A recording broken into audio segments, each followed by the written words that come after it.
All right, so okay, so first off, I want to welcome you all specially for joining us, and thank you very much for honoring this invitation. Is an evening, like I said, that we won't regret. All right. So for those that already know what ARN is, we will have a refresher for all of us. But for the guys that just joined us from wherever you saw the link, probably Twitter, um, uh, Eventbrite, WhatsApp, friends and family, you are welcome to join us. So my name is Nnamdi Onigbo, and I'm the Associate Director for Research in Engineering for the ARN. And I'm welcoming you specially to this evening of AI prompting and application training, which is going to be facilitated by one of my most admired colleagues and friend. Yeah. Okay. So I'll be your moderator for this evening. Beg your pardon. And let us start it off with introduction to the ARN. Okay, so what does the ARN stand for? For those of us that are not aware or might not know, for the new ones that joined us this evening, ARN is the acronym for African Researchers Network. Okay, what we do is a non-profit that is based here in the UK, and what we have is a community of like-minded individuals in research, as is in the R of the name, where we where we organize monthly seminar like the one we are having right now, trainings and workshops, and we publish papers monthly, well, where we provide we do provide collaborative frameworks. We work with some institutions, some other organizations, and research networks. We basically collaborate with other research networks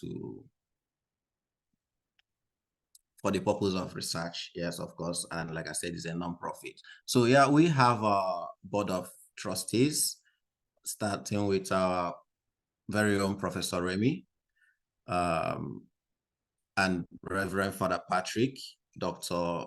Jim, and Dr. June Okoji. These are our board of trustee members, very four of them. And then we have our directors. Have the director for administration, which is Augustine Farinola, who happens to be our facilitator this evening. We have Dr. Mukile, who is our director of finance. We have Yoknam, who is our director of public relations. We have Dr. Emmanuel Dansu, who is the director of research. And we have Dr. Abiodun Afolabi, who is our director for information. Just to work with them directly under the research aspect of it is Dr. Joseph Kunuji, who is the Associate Director of Research in Humanities. We have Stephen Carter, who is Associate Director of Public Relations. We have Irene Maseme, who is our Associate Director of Information. David Adebusoye, who is our Associate Director of Administration. We have Ebel Ochika, who is our Associate Director of Communication, IT. We have my very self, Onwibo Nnamdi, who is the Associate Director of Research Engineering. We have Olayinka Ogunlade, who is our Associate Director of Research in Education. Yeah. Then we have these lovely registered members, Dr. Sydney Davis, we have Dr. Sabine Gel, we have Dr. Benjamin Obehara, we have Ozioma Okekalu, we have Pete Emmanuel and Adekunle Adeoni, amongst other registered members. Then these are our consultants, the Dr. Paul Akinotiko, who is our African and Diaspora Studies consultant. We have Dr. Sydney Davis, African Diaspora Studies. We have Dr. Shegun Afolabi, who is our Language and Translation Studies. And we have Dr. Abarasi Hats, Engineering and Technology. We have Dr. Anthony Zeribe, Astrophysics and Astronomy. Then we have Dr. John Fretter, with Philosophy and Racial Studies. We also have Dr. Ansel, African Herbal Medicine. We have Professor Barak, who is our medical science consultant. We have Dr. Naomi, who is for the Race and Gender Studies. Dr. Freta Yevete, who is for the Education and Policies. Dr. Philip Oemen, our legal consultant. So basically, the journey which started in 2020, has progressed through a couple of platforms, online websites, creating a fiscal office here in the UK, and done a couple of things. We have like, the YouTube page. We have a website where you could go and see our archives and published papers. YouTube page that houses all our media. Like this one will also probably end up in the YouTube page. So yeah, we are here for the sole purpose of research. When we mentor, we have a mentorship program as far as the research goes, where we try to pass the knowledge, the ones we have, and also learn from our mentees Africa has come a way, yeah, and we need a whole lot of collaborations at this time to push Africa forward. We have a whole lot of resources to offer, but so far in a nutshell, we, academically speaking, are yet untapped, if you excuse me to use that word. So without wasting much time again, let me introduce us to our facilitator for this evening.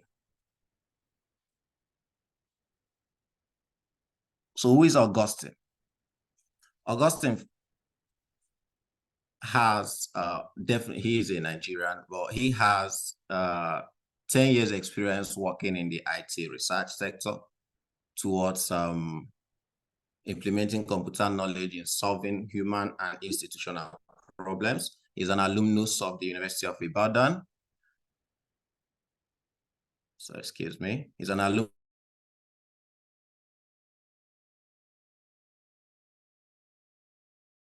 in 2007 and later pursued a master's degree with a dissertation that highlighted the intersection of philosophy with computational technology. Augustine boasts of a tech experience. He's well versed in tools like JavaScript, Python, HTML, CSS, MySQL, and React. His career milestones include sharing knowledge at the Dominican University Ibadan as an assistant lecturer, ICT consultancy roles at the University of Lagos, and leadership as the National ICT Manager of WCRN between 2008 and 2017. His leadership acumen shines further through his past voluntary roles as ICT officer for the Nigerian Philosophical Association, Music Therapy Association of Nigeria, and Digital Humanities Association of Nigeria. His most recent publications include Hermeneutics Post-Phenomenology, Computational Tools and the Lure of Objectivity in 2023, and Towards an African Indigenous Model of Communication for Software Development in Digital Humanities in 2022. Currently, Augustine voluntarily serves as a pioneering director of the African Researchers Network, which a UK-based non-profit dedicated to the digitization and publication of African literary heritage. He offers consultancy service in the IT sector. including product management, data analysis, AI, and web development roles to industries. Ladies and gentlemen, friends, guests, and participants, join me to welcome my friend, my boss, brother, and a very dear colleague of mine, Augustine Farinola, our facilitator for this evening. Thank you very much, Brother Nandi, the chief, and all the participants. Without much ado, we go to the first part of today's workshop, and that is the part in which you want to understand the natural language models. So I think the way that today's workshop has been arranged could be shared in the chat room, so that you know we can all have a kind of a map of the trajectory we shall be taking this evening. So the first part, which I will take now, has to do with the exploration of large language models. I know that people were like, what is large language models? What is all this technology all about? We have been hearing ChatGPT, and it's like the trend. We have been hearing Midjourney. We have been hearing clouds. We have been hearing Bard, like Google, Microsoft too. So these are big giants, and we've been hearing about the products, but those products seems to be the gateway to many people understanding the rate at which the advancement in AI is not just meant for experts alone, but at which it has reached all of us, you know, everyone, whether you are in tech or whether you are in business or whether you're in academia. And so the first thing that people will say, oh, became a household name, which you can say, oh, you don't know about is ChatGPT. So everybody started using ChatGPT, but it has gone beyond ChatGPT. And it's good to have, you know, you are using those technologies for you to advance their use and for you to discover that there are many things you don't even need to learn in how towards using them. And there are a lot you can develop for other people in your sector and your field to be able to use them. And that is where I'm bringing it, like, you know, first of all, it's good to have a sort of theoretical understanding of what is all these things all about and what am I engaged with. And that will really encourage creative engagement with them. It's on LinkedIn and on various platforms. You see a lot of people writing books, or this is the best way to prompt it. This is how you will talk to it. This is whatever. Some courses are coming up, prompting engineering and all sorts of things. But, you know, I've seen a lot of collections of prompts that people give. And they're saying this is the model for others, but it's not really a model, because I will use this analogy. Can someone teach you how to talk to your mom? Is there a manual on how to talk to a mother? You know, it depends. The mothers, I can use fathers, but you know, mothers are the most dynamic creatures that I've ever seen, because they can be many things. Father can be preempted easily. That, oh, this is what is going to do, this is what is going to act, and this is how I will talk to him to get what I want. But for mothers, it's a personal relationship. It's something you develop. And that is, for me, the way I see this AI technologies, not just even computer itself. And the first thing that I believe that before engaging with those technologies and towards engaging with them to give you what you want and for you to be creative and even to produce more of things that are outside the dreams of the developers, is to understand them. And that takes us to what we quickly do briefly in this first section. I know some people just like, oh, let's just go to ChatGPT, but we won't do that straight away.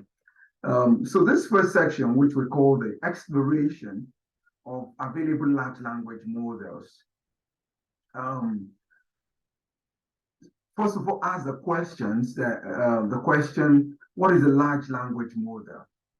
you know. And large language model, I will just come down to the layman, non-technical way of talking about this. It's more or less like all this conversation, books, things you have been placing for the past years, the web has been established. All of them, either books, charts, everything you have been doing, were scrapped together to and packed together into a system to create what they call models.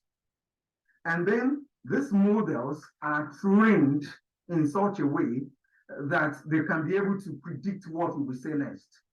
So it's just like, for instance, if you listen to a lecturer from 100 level to 400 level, and the lecturer is using the same, what we call it, teaching guide, right? And the same lecturer has taught for many years.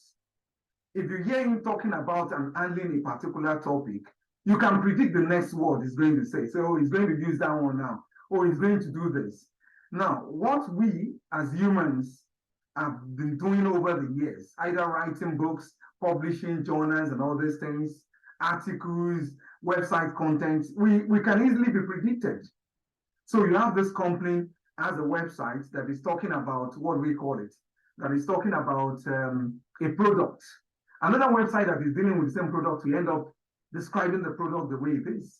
You know, you are teaching, let's say you are teaching logic, or you are teaching epistemology, or you are teaching history. You know, you are using the same resource, and most of all these things are found in place online.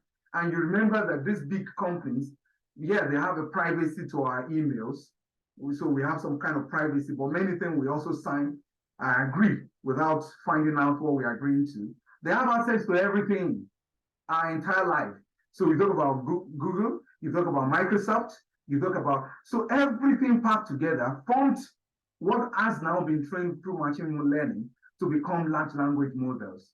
And these large language models are what we interact with anytime we're using some of all these existing models, especially ChatGPT. But there's an aspect that makes them unique. An aspect that makes them unique is the fact that in training them, they were being trained to be able to do basic things that humans can do. And, you know, we talk about machine learning. So we talk about, okay, if I'm able to train something, like I'm able to train this thing to say this thing, so it can say what I used to say. That is like supervised. Then you take it to a point of unsupervised. Let me look at what it can say. Then you get to the point that you can say, okay, let it be learning and be creative by itself from whatever I've packed and I'm giving it in to do. And then you get to the point that you even say the scientists, the computer scientists got the point of, let's look at the whole idea of the brains. What makes the brain? What makes the person creative? So what I'm saying now, if we're going to have another webinar of this same discourse in the next 3 hours again, I'll be saying it in another way because of my neural network and the way it's going to work, because I'm not a robot. So they take it to the level of training it through what we call the neural network speed and imitations of human capability and intelligence. And now bringing that into what we call the natural language processing, because whatever we are doing is, as humans, in communicating, we are using language. And there are models we study in using those languages. So as human beings, we think we are too technical to be programmed or to be structured, but there's this relationship between computer science, neuroscientists and others that led to the development of the understanding of human neural network, human languages, and configuring it in such a way that machines can do that. And within the past few years, just decades, the people have been working on it, and it has just reached a point that it has reached its maturity. Not just for the text, that we think that it's easier, not just for voice, but for images. And for it's magical. I can say, like I've been saying for the past few months, we entered into 2023, that the world is no longer the same again with what has just happened to us. It is the full unleashing of the and releasing and of the new age of artificial intelligence. And that's why nobody should be left behind, whatever it takes. What are the benefits of large language model? I've just spoken to the applications as regards to image generation, text generation, sentiment analysis, text summarization, and all other things you have been doing with ChatGPT all this while. So what benefit do we have for this? Yeah, there've been a lot of, there are two sides to it. Some people are talking about this is going to do this, this is going to cause harm, this is going to affect this, it's going to take job. Oh, what happens to translators? What happens to our students? They won't learn all these things. How do we know what is real? Right, that is true anyway, because how do we know what is real is a question of what we call it. How do we know what is real again? You know, so you send an image and you say this is the image of, even now you believe you are talking to me, right? But with large language models and with the current AI can be talking to you like this and perfectly trained on my language. You know, last night I was working on one, and all I have to do is to give you the lyrics. And it's now singing. It's singing, it's creating songs. You understand something? Some can tell stories. You understand something? Some can create movies. And a lot of others can talk about, summarize everything I've done and talk about this is how it's going to be. They can create books in the twinkle of an eye. So a lot of people are worried. What relevance do we now have as humans? It's like we, what we hold so dear, you know. And I would say that from my own experience, even the transition that is taking place now has made people to value not just what you are reading, because I could write a lot of things about large language model, post it, write about ChatGPT, post it on what we call it, on LinkedIn and everything, but I don't understand it. And that is exactly what is going on, because, you know, it's producing a lot of people, like it's producing itself at times, if we're not careful. But the benefit would be that it's a thing for those who learn the creative way of using it. It reduces tax for you. So let's say, for instance, you want to create content. Most of what we do is creating content, whether you are writing a journal, whether you are writing an article, whether you are writing for a website, whether you are posting, you're creating a content. And whatever you are saying is not new to the world. A lot of people have said it before, and probably you don't even know that a lot of people have said it before. And what you're saying might be new, but you don't even know how to present it in a way that it fits into what people have said before. So what happens to us? In becoming learned people before, it has to be measured by the quantity of books you have read. But now we're interacting with a model that has read a lot of books, and I can talk about whether your work is original or not, or can brainstorm with you in developing something that is original. And that is what we're here for. Unlike whatever form of understanding, ChatGPT, artificial intelligence, large language model, whatever people are saying or teaching, the African Researchers Network is not after the whole fun of we use it. It's about creativity, productivity, and enhancement. That is the goal of what we are after, not a shortcut towards your publishing of your work. Not, well, we are bringing you a friend and we are giving you this, the background. So when you understand the background, that these are large language models, most of what it's given are part of what people have said before. Probably, to be honest, we don't even know whether they are books, you know, that other people have written. So let's say, for instance, I'm asking ChatGPT to write an essay for me on the use of neural network, you understand, in the development of large language models. I don't know anything so much theoretically about that, but it's going to create that. Where is it getting it from? It's going to get it from the work, existing work of some people that must have been scrapped and packed into the model, right?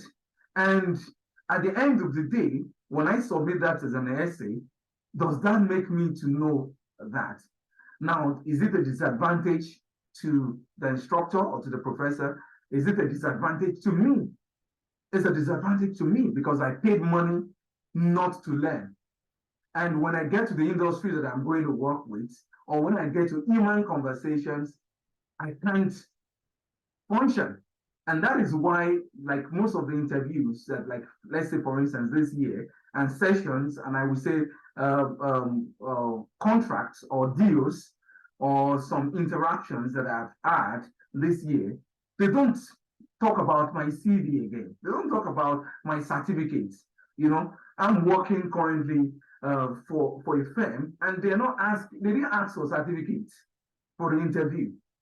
They just ask, what have you done before? They add conversations and they give you tasks to do. And when you do the task, you come and explain the task. And that is the new thing, because if people know, if you ask me to write an essay, if you ask me, I can cheat through an institution and get a first class, you know. And maybe the world does not know that many people have been cheating through anyway, because actually it has always been that some assignments, some people get the best from primary school, the assignments were done for them from home, right? Maybe the assessment for the secondary school or the universities, they had access to the questions ahead. So you're talking about first class, and you're envious because somebody has the first class. I don't have the first class, but the person don't have anything in the person's head. Now the world has changed. Nobody cares about certificate again. Microsoft, Google, and all these other companies have stopped taking people based on certificate, but they are doing internship. Big companies are doing internship and it's just an unraveling of the new world we're entering to.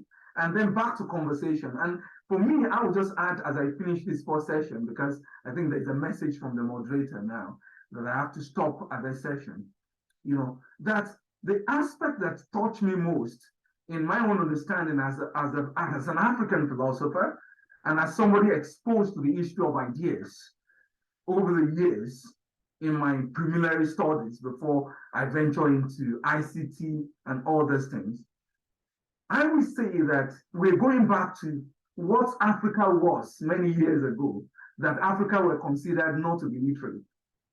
They did not focus learning and education on writing, on papers, and all these things. It's built on conversation. It builds on human conversations. And even all the things that they were passing as knowledge were codes. So you see the method of writings were hieroglyphics and symbols, which contain a lot of things. And the whole bedrock of all that people are enjoying, the whole bedrock of what ties everything is code, programming language. And the world is transitioning into what we can say. A lot of people can argue with me, but that is my own argument. I'm yet to publish that it's back to that the so-called pre-African, uncivilized Africa. And that takes us to a little bit of Mudimbe's abandoned work and projects that was not certified when he did it many years ago about the African origin of human civilization. So I end that for this first session. Thank you very much, my moderator. Oh, I said I have 1 minute to go on that. So I think I should end that, and we can take the Q&A for this first session before we now go to the practice. One thing about you, if we are not to time you, we'll eventually be here for 2 days straight, and we are still talking. You could see you're passionate about the AI world and the whole analysis and everything. I mean, it's your word. IT has always been what you've been doing. So first, I would like to chip in though when you were talking about the analysis, how the ethics part of AI, ChatGPT, for example. I mean, it is easy to say, yeah, I could use it to do my assignment. I have some thesis to write. I could use ChatGPT to do it, but when it comes down to it, you won't be able to defend what you've written. So it's more like a situation whereby you don't know how to cook and you ask the ChatGPT to give you a recipe for baking cake. I mean, to you, it probably is just a piece of article that you could paste to your wall. So I don't know. I'll probably will be asking randomly. Valentine, sorry to put you on the spot. Do you have anything to contribute to this? I'll just ask you to unmute yourself, if you will, please.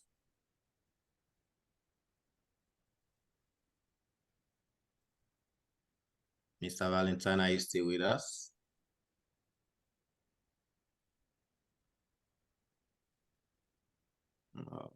Okay. All right. I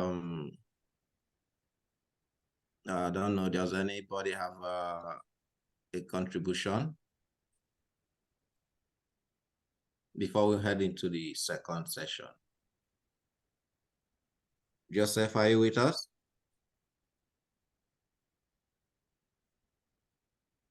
Yes, I'm just. Oh, great. Great. Do you have anything to contribute to what we have on the ground? No, I don't have anything for now. Oh, great. All right, that's fine. Thank you very much. Could I say something? Yes, please. Yeah, thank you for the floor, and thanks, Brother Augustine, for this great introduction. And I appreciate the fact that you highlighted the importance of efficiency and skill, and in general the importance of having the skill to navigate AI, for example, GTP.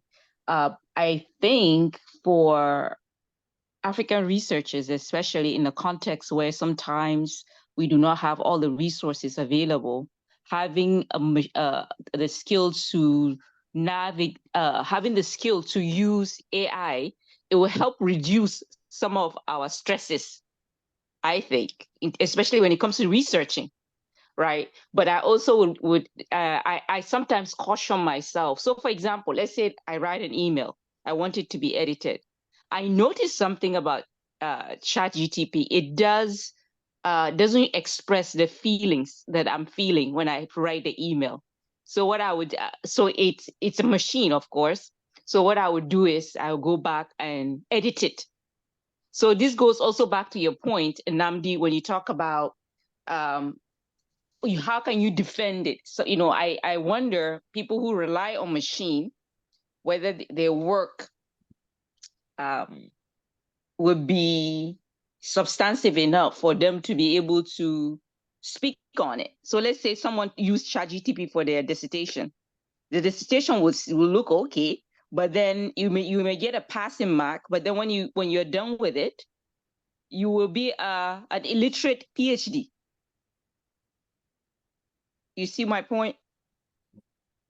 Because you're not able to communicate the ideas that you've put there. Because I also noticed, for example, this AIs, you can put a very small information there and it gives you a lengthy, sometimes incoherent, description of whatever it is that you put in there. It's useful. So my point here is that maybe I'm going to different directions. My point here is, yes, it's useful, but we also have to be careful in how we use it to our benefit. Thank you for the floor. Thank you very much. It's always a pleasure when you take the floor. I don't know. Are you ready for us, Brother Augustine, for the next one? Okay, yes, hold on. We have a raised hand. I will ask you to unmute. One moment. Okay, Sam, the floor is yours. Hello. Good evening, everyone. It's nice to be here. This is my first time of joining the event held by the network. Recently, we've seen other people coming up with LLMs that are also being able to detect work done by ChatGPT, particularly text-generated work. But even at that, ways of beating that those detection mechanisms. Now the question I'm worried why I'm worried is because if care is not taken, what we will see in the nearest future is that we'll keep seeing a lot of people who come out excellent in studies, excellent in this. Just like we have said, they will not be able to deliver when you come to conversational. When you put them to this opportunity to ask them to talk or converse on what they have produced, then they are at a loss. The worry I have is that if care is not taken, as new models are coming up, what we will see is that we'll always have people that will find ways of beating those models again. So, are there things that the facilitators could suggest that could help not just to benefit, but to be able to detect people who are finding ways of beating the system? Okay, thank you very much. Austin? Okay, thank you so much, Mr. Sam, or Professor Dr. Sam. At the onset, when ChatGPT 3.5 came out, there's this young man who came up with ChatGPT detectors and all sorts of things. But as it's my current knowledge, there have been a lot of research that has been done where they try to experiment with some students who wrote the thing by themselves and some who use ChatGPT. And ChatGPT still what we call it. The ChatGPT detectors, they declare those bright ones as very bright and smart students as using ChatGPT. Because when you're writing an essay, essay is essay, right? So it has an introduction, it has paragraphs which are the body, and it has conclusion. In the introduction, you highlight major things you want to address in the essay, and each of those major things becomes separate paragraphs. And each of those paragraphs has a topic statement that you develop with some sentences, and you round up in concluding that paragraph. And the next paragraph takes the second point from which you have highlighted in your introduction. That is structure of writing. And when you have written an essay, you are being graded on your writing, right? Either it's eloquent, it addressed, it's clear, it's brief, the sentences are whatever, the statements are, these are English language, these are human languages, these are conversation. And that is what has been passed to the machine. So you assess me based on how I'm able to follow the rule of essay writing and how my essay follows the structures and have introduction, conclusions, topic statements, which are well developed with examples and structure. And the machine follows it. And if I do it very well, your ChatGPT detector is saying that machine has done it. Wait a minute, it's not machine doing this.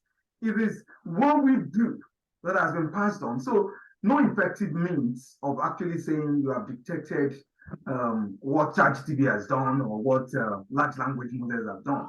Because for me, we are also machines indirectly. There's a book we read when we're in philosophy and doing philosophy of science, which a philosopher of science is called My Brother Machine.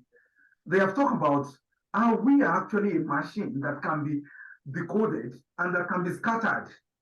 That when people tamper with our emotions, we get scattered. We can't get ourselves again. When people, when we talk about human hacking, when people are manipulators. So let's forget about those who are going to misuse the technology.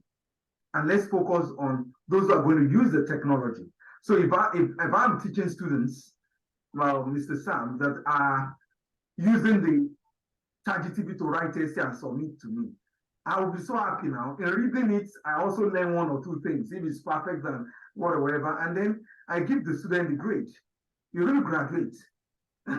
You're going to graduate. So imagine, like for instance, I'm doing a training, right?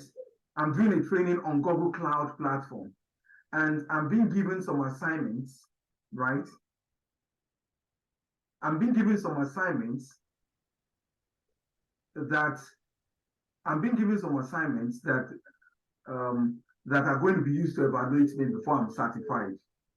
And if I go ahead, cheat for that assignment, I paid £8,500 for the training. So when I write the assignment using ChatGPT and submit, and the lecturer grade, very good, you have done well. Who have I implicated, or who have I affected? I've wasted my money because that man, I'm supposed to write rubbish, and the man should correct me. That is how I'm getting out of the money that I paid for. And if he corrects me and it's not clear to me, I still go back to him and drag him. The understanding of him because I pay for it. Now, I now use ChatGPT submit it. Who am I helping? I'm helping him now. He will just grade it, very good, you're a good boy. And then you graduate, 8,005 is gone. So if a student is doing that, don't worry about that. You understand something? And that's why I introduced. But what we're going to look at is enhancements. How do we use this to enhance ourselves? And that is what we are going to in the next one. What are the available ones? How do we compare? Which one is best? Which one does that? How do we prompt it? Those are the things you're going to learn. How are we going to use it for our business? How are we going to use it for our studies? Yeah, I think that addresses the question before I over talk. And there's something they say ChatGPT used to do, which hallucinates. So it will, you ask a simple question, and it will just continue like that. You understand something? And then pause a little bit again. And sometimes, when I got that word, I had noticed that sometimes maybe in conversation, I know people are hallucinate, but probably I'm part of those people too. All right. Well, now, I hope I've not hallucinated and say rubbish. Oh, well, I think you kind of flushed into the second section. So I'll give you the floor to carry on, sir. Okay, so this session, we're going to look at the available ones and we're going to compare them. I'll be honest with you. If you see my ChatGPT account, you will say, do you spend your entire day on ChatGPT? So I use, and that's when I look at the $20 or whatever they are collecting, I just say, God bless you now. Because the things, what I use it for, I use it to the extent that they will tell me to wait for some time so that I will allow other people to use it too. You understand something? So that's the paid version, but it's still pause. You understand? So it's good, and sometimes I now go to Bard and go to Cloud. I go to the Microsoft, to augment. But for me, the best of the LLMs so far is what we call it is OpenAI's ChatGPT. And if you go to the Google Classroom, because what ARM has done is we didn't just want to do events for the sake of doing events and people attend and we showcase our talents and we're happy and we don't care what happens to them. So what ARM has done is to have what we call the Google Classroom. If you don't have access to it, it's better you ask the facilitators here to give you access to the Google Classroom. That is where you have access to the resources as well as to continuous learning. And when you have issues, you have questions, you continue to engage with them. The classroom that we're currently using was opened in March when ChatGPT was becoming a household stuff. And we had the first webinar on ChatGPT. And this one is like more or less like, let's take a look at what has happened to ChatGPT after that time. Or after that. So if you're not in the classroom, we have renamed the classroom to AI prompting, right, and application. And in such a way that we're not going to limit to ChatGPT alone. So we have to have 3 people who have access now. But if you don't have access to it, try to get access to it. Because that's where we move on. Like the first time we met, we did with prompting, introduction to it. If you don't know how to use it before, and then we make some resources available because we know we're all researchers. We have ChatGPT in writing essays, experimenting with ChatGPT, ChatGPT promptings. If you don't have prompting that you want to use, so there are some laid down promptings that you can make use of that are assembled here. And then we'll continue because the essence of the classroom, as my brother Namdi said, that we are all learning in the African Researchers Network, including myself. So, so the essence of the classroom is if you have some resources or some other things that you upload. You also upload and share if you have questions, if you have so these are part of the resources. We try to, there are some resources that, okay, we may not want to share on this classroom because those resources have what we call it copyright. So we share it on a WhatsApp group, which is private sharing, which has no legal implication. Now, for this session, we want to take a quick look because a lot of people know ChatGPT, but they don't know, even if you don't want to pay subscription, what ChatGPT is doing. A lot of other ones can also do it. So if you don't have access to the Google Classroom, let's just do that straight away. For those who are here, we'll just copy the class invite link, drop it in the chat now, and you can join us straight in there. Okay, that's what I'm going to use now for this session, even though I'm going to switch to other systems to be able to demonstrate that. So back to the classwork where we have the resources, and then we'll talk about the most recent one. So you have, let me stop sharing and share the entire screen. So share screen now, okay?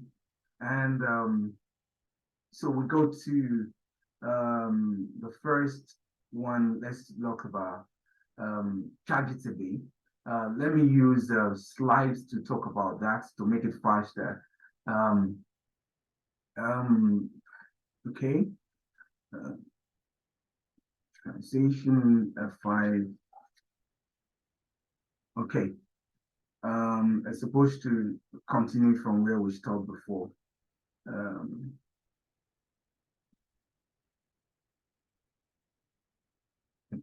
Okay. So I think we should F5 to this slide. Yep. Okay. Let's go to it. It's taking us to the beginning. Okay. We're going to enlarge that. Let me enlarge this one so that you can see clearly. So the timeline of the large language models, you can read that on your own. We don't need to take a look at that. We can share the link to this slide. I think the host for today has a link for this slide, so you can share it with you. And so the OpenAI platform, there are the ChatGPT aspect of it.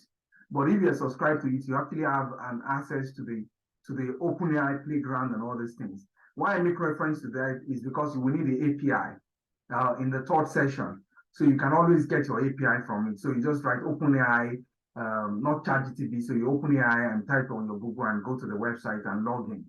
But for the ChatGPT, you enter that one by simply saying, what do we call it? chat.openai.com. So that takes you to that one. The recent development in ChatGPT, yeah, we know this one, that just this month, ChatGPT added the image creation. And when we're planning for this webinar, we're planning to learn Midjourney for image creation. And then we're talking about subscription and all this thing. But now, once you have paid subscription for ChatGPT 4, then you have access to it. And then the new one that came around in March or April was the data analytics part of it. This is wonderful. One that came up some weeks ago is the fact that it can browse. This is what I've been waiting for, because it's now going to search for information from the model. It's going to search for information from the internet too. So which means that the information that is given will not be limited to 2021 when the model was scrapped and organized. And this is interesting, because if you are a blogger, or you are a fast article writer, or you are an intellectual, just write some things, or but you understand what you need somebody to write for you and to reference, but you know what the person has written, and you can use this. There's no crime in what we call it in academic writing, so far as you reference your source, right? And that is what this does.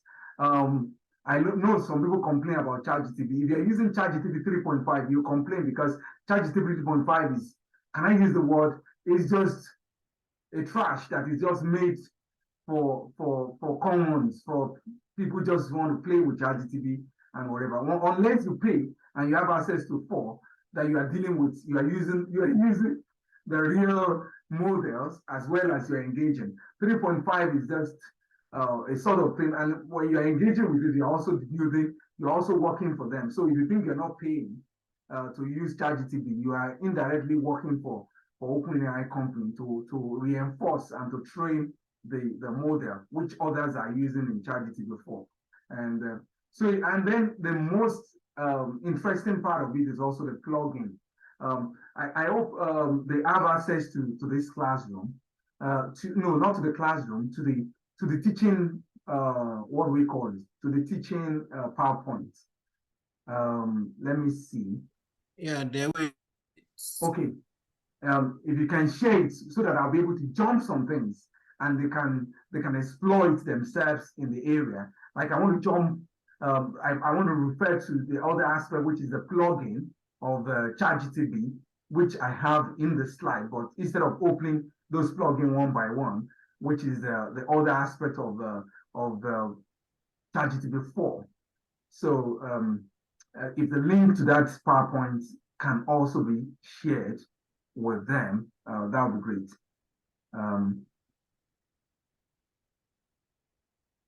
So we won't focus on the PowerPoint again.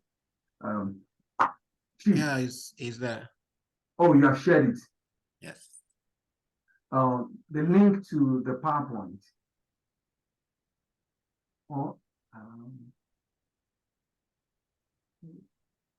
Or did I know? Maybe I didn't share it with you. The introduction to LLMs, Yes, ChatGPT, and yes.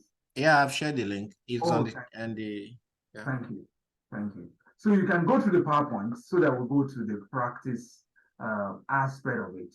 Okay, let's look at these new things one by one.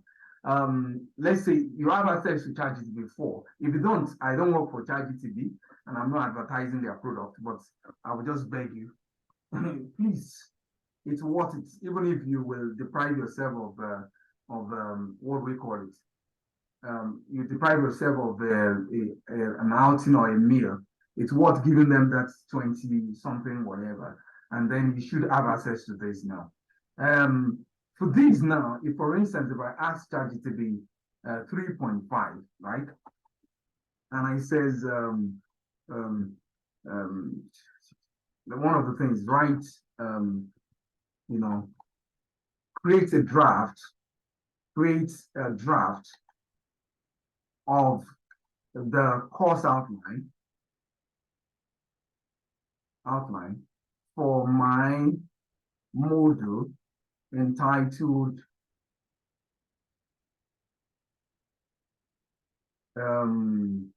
what should we say this module that is common, entitled self-development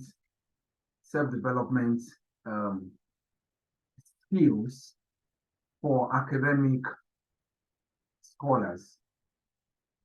So this is a topic just randomly I just thought about, and then I asked it, create a draft, and then it talks about, okay, this is a course, right? So this is the weeks and and whatever, and then okay, which is very good.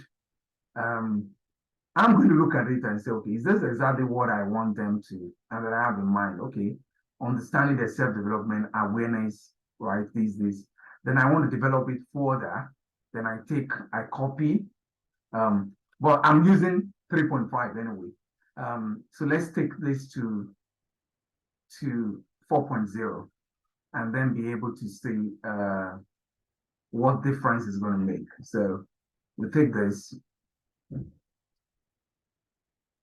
and then you click on 4.0, because some people say I've subscribed to 4.0, but they didn't click on this, right? But it's giving you, so you click on that GPT-4, and then you'll be able to know you are using that, and then you click on this. Yeah, so it's doing the same job.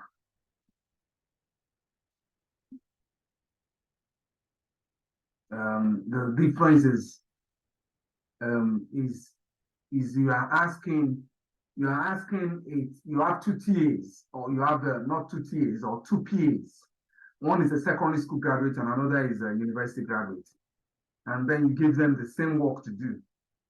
The output are going to be different. So it's just, when you use 3.5, it's like that secondary school graduate that you have. And if you use 4.0, it's like the output is going to be more or less like that of, well, let's look at that. This is a practical session, so we'll be able to look at what do they come up with. So let me I put that one into separate window, and then let me put this one to, okay, let me now put them side by side, and then this one side by side. And so from the prompt, right? So create this, and then the guy says certainly.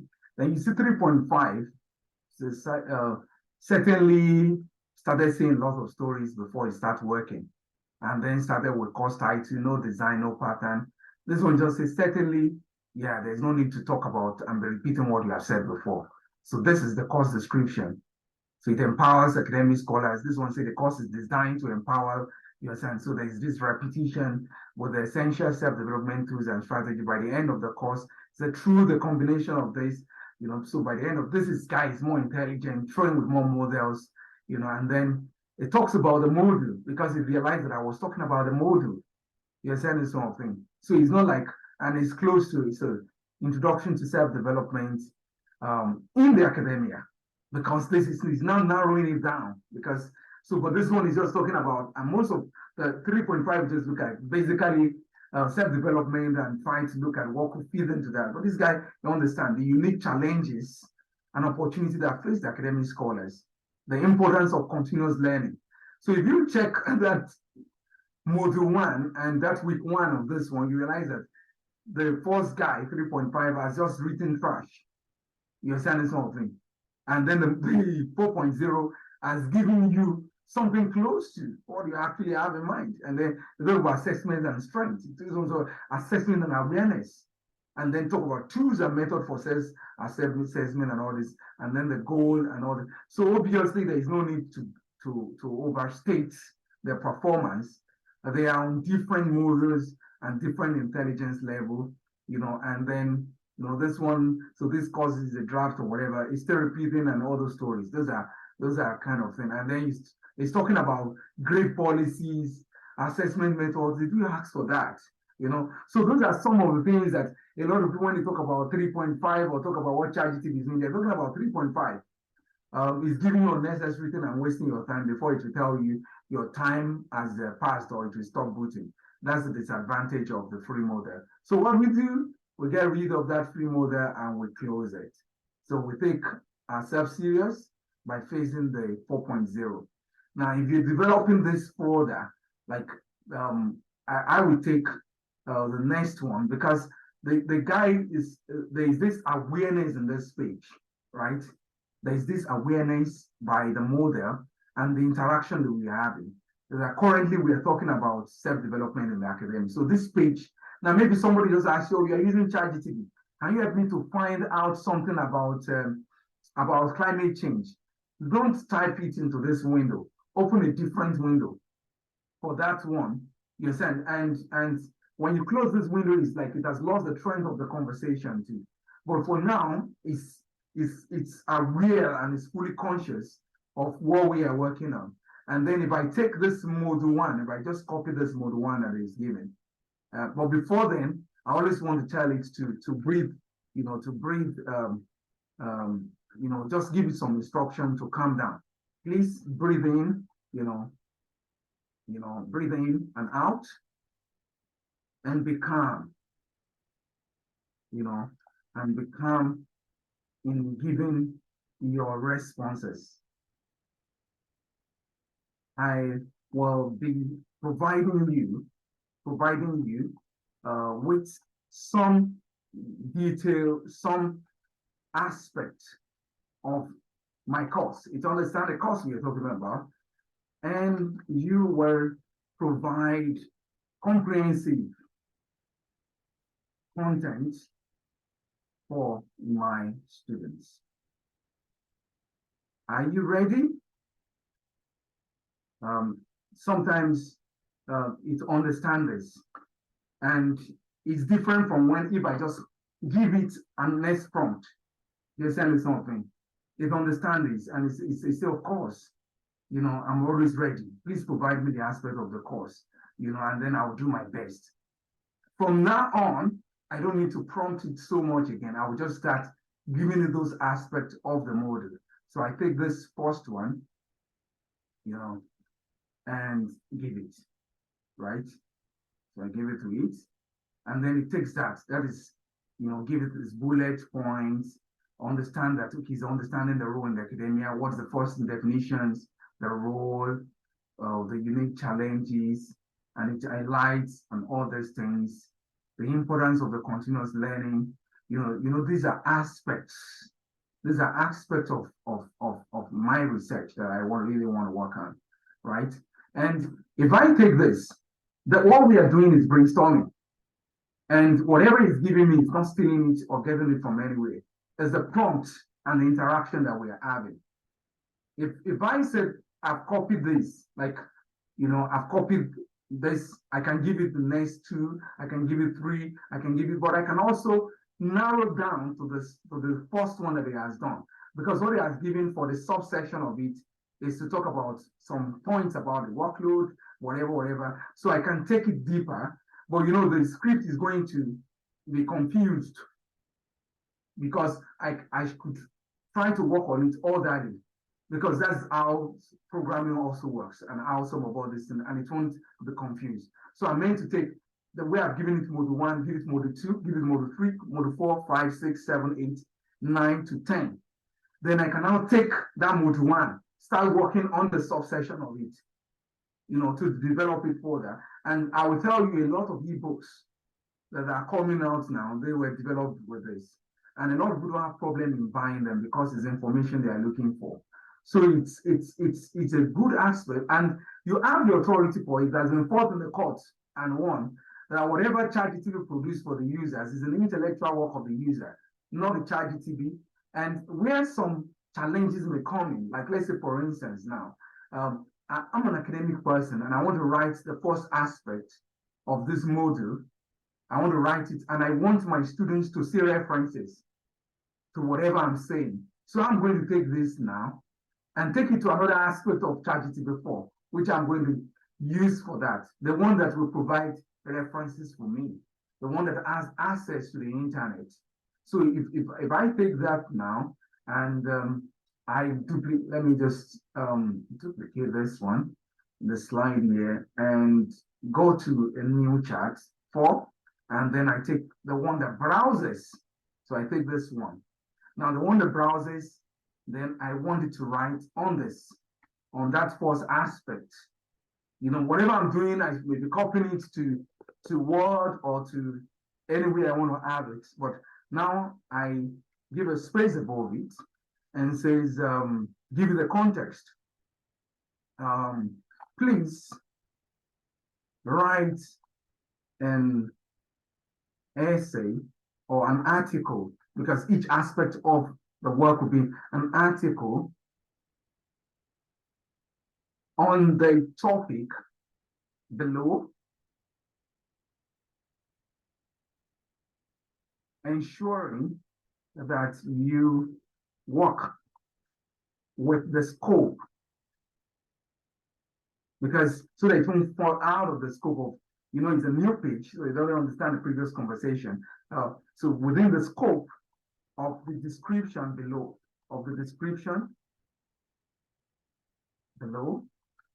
yeah, we're saying below to understand. And kindly insert the notes and the bibliographical references. Okay, give it a space. I put an enter. Now this time around, it's like I've asked my teaching assistant or my PA to go and research the internet. So you see what it's going to do. But if you're using the mobile phone, you will see it searching the internet. It searched the internet very fast, and it also uses its own creative insights from the model that it has been trained. But this time around is addressing that aspect. So this is on self-development, defining self-development, what learning is all about, and skill acquisition. So this is like normal thing that I will talk about as someone who is talking about self-development. So sorry that is the one saying it, because whatever I'm saying is not new. People have said it before. The whole thing now is missing an aspect that is not even know that I actually wanted to search the internet this time around. It provides repair references at the end of the day, but there's something missing. You know, I want to be like an academic person. I want the for each paragraph and ideas, try to provide citation for the responses given, response you gave above. Obviously, that's why they say it's the intellectual work of the writer. Obviously, you should be able to write good English, and you should be able to have an idea of where you are going, you know, and you should be able to have a map in your mind, you know. So that's where it's more or less about the creative instinct. It also depends on the hand of who is falling into. You understand this sort of thing? So let's say, for instance, this person is falling into the hand of a psychologist. It knows that, okay, this is what Maslow have said. Oh, so this Maslow definition of self-development of 1954. But I want you to use so person that I know. You understand this sort of thing? You know, I want you to use recent publications. Do you understand this sort of thing? And this time around, the advantage of this particular model, you know, that ChatGPT has brought is this one is not hallucinating. It's not copying from anywhere. This guy is doing research. And whatever it has done just now, if I paste it and copy it and paste it as an assignment, I don't think somebody will say I've plagiarized. Or if I paste it on a website, what you want to learn from my website is you want to learn. Now, where the whole problem comes in is when I speak to it.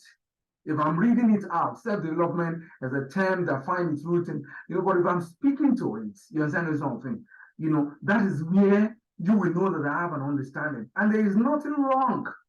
You know, I can remember if I want to write something like this, what I consider as a primitive way of doing research. I will now go into the library, gather books, all these guys' books now, or go to Google, search for, you understand something, for these books, and then go to the library, pick them up, check the table of content, and be wasting no. You know, because what I just need is a definition. What I need is an understanding. You know, so that fulfills that aspect of it, right? And the other aspect that will interest you as a researcher, because if I'm having this session for business people, if I'm having it for web developers, if I'm having it for, it's a different thing we'll be talking about. You understand what I'm trying to talk about? So if I'm having it for web developer or any other thing, we'll be looking at generating codes, you know, and how it will troubleshoot for you. How it can write a brainstorming ideas. You know, I would say you are my junior developer. Write the CSS code for the HTML that I'm giving the person because I've already had a sketch. You understand this sort of thing? Or we're having an AI event. You understand this sort of thing? Think about the scope of the discussion. Think about, let's say, for instance, now we to talk about something somewhere about users experience and LLM and all these things. So basically the metrics and the analysis that they should do. So, and then if I've done, you understand, or for instance, somebody is giving me a job, for instance, say, I have to ask, what is A and B test? What does the person mean? And then it explains, okay, so that's what the person wants me to do, you know. So, or we're talking about wireframing. You understand this sort of thing. So wireframing is, there's a concept of a website that somebody has given, and the person maybe even drew it on the paper. You understand this sort of thing, or the person describe it.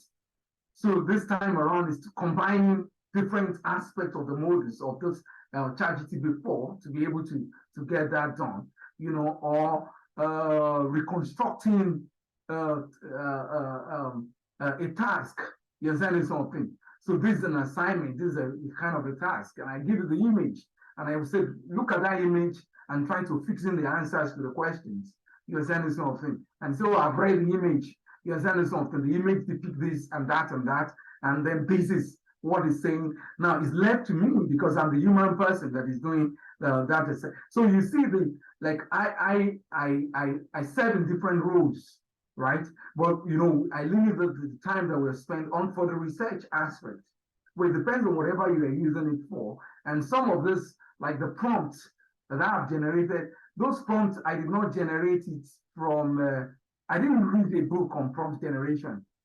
It's because I have to use my own creative instincts. And that is where the creativity comes in. Is the stuff when people say, this is a prompt. Yes, you can use the prompt if you don't actually understand the old basics. And that's why we started by giving you, this is what we are relating with. You are relating with a model. You are chatting with someone who has read so many books, someone who is a developer for many years, someone who has been fed with a lot of things, So we'll talk about we can see in the next session, we'll talk about the data analysis aspect of it. We talk about all the other aspects of it, for people who are in quantitative science, but for the people in humanities, these are the things. Like you see in the global classroom, I was developing that, and I was like, okay, I'm developing a session to link them to existing ARM. Just list all the available ones.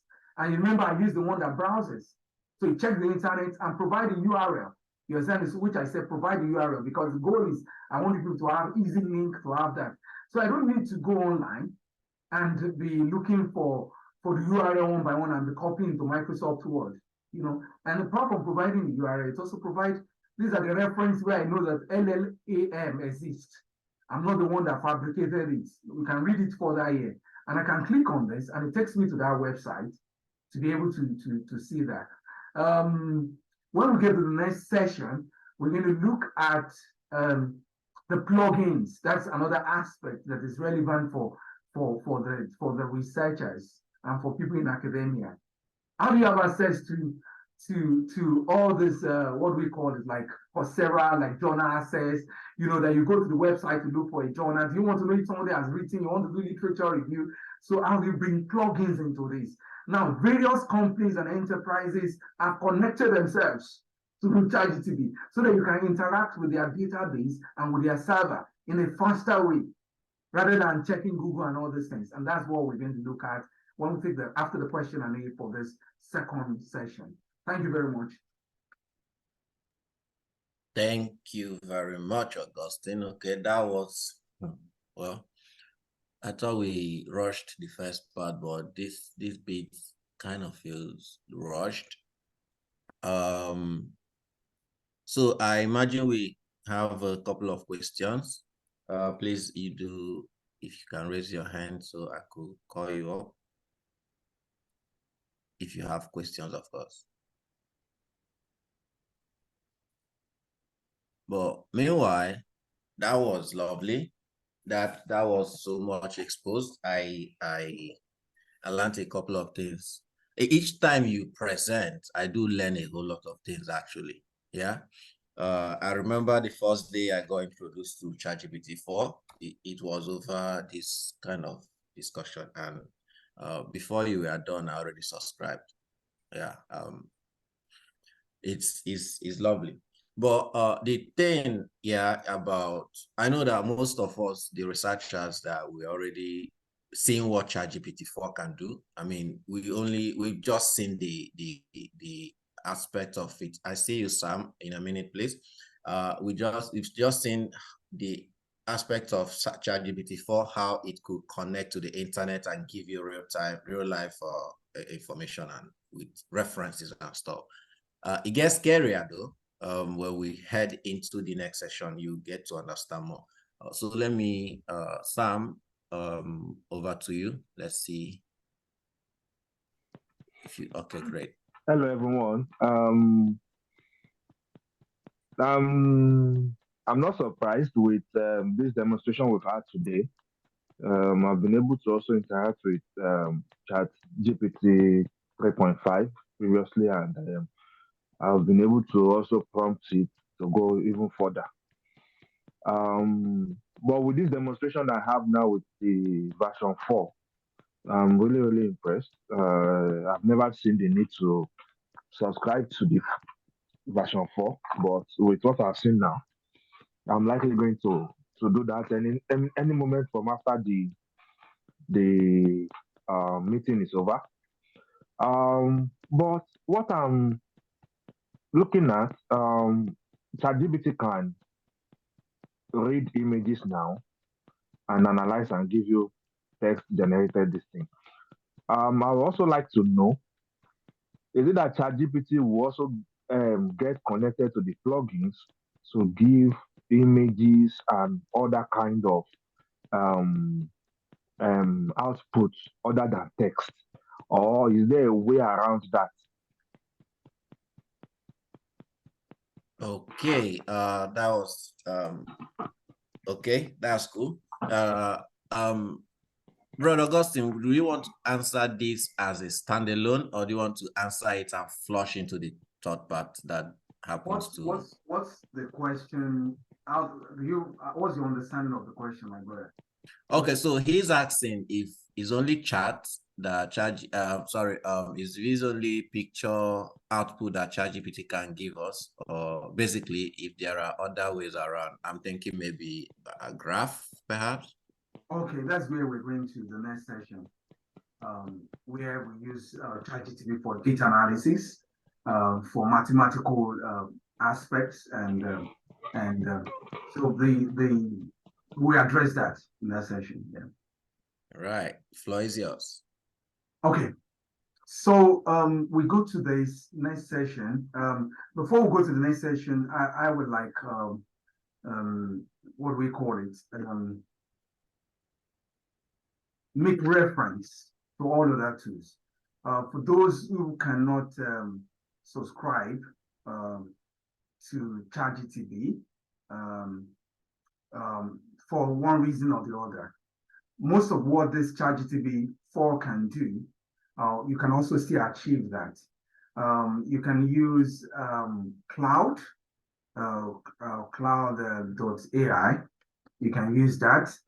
I'll drop that in the chat, and then you can also have that in the Google Classroom. You can also use the Microsoft framework, which is you can use that. You can use the Google's framework, which is BAD. Let's go to BAD. .google.com. That's the Google framework. BAD is very interesting to me. That if we compare that to what we call it, if we compare it to ChatGPT, and it's free. You know, the only thing to use BAD would just be that you need to have what we call it, a Microsoft account. I think, yeah, you have to have, so you go to bad.google.com, so this one searches the internet right from the onset. You can speak to it, and if you understand, so if you use microphone to speak to it, if you understand, and then you can also upload images directly here. So even before ChatGPT had this functionality that this one has, but the fact that it has it does not mean that it acts as intelligent as the ChatGPT 4 model. You know, that one is very, very, very intelligent, very, very, very intelligent. And so there's an alternative these are the two alternatives to ChatGPT, as we say. Then the other aspect that I was talking about that was so important to you, whether you're a scholar or whatever, which many people said, oh, they don't even know, and they have seen this. How they don't know that this already exists, is the ChatGPT plugins.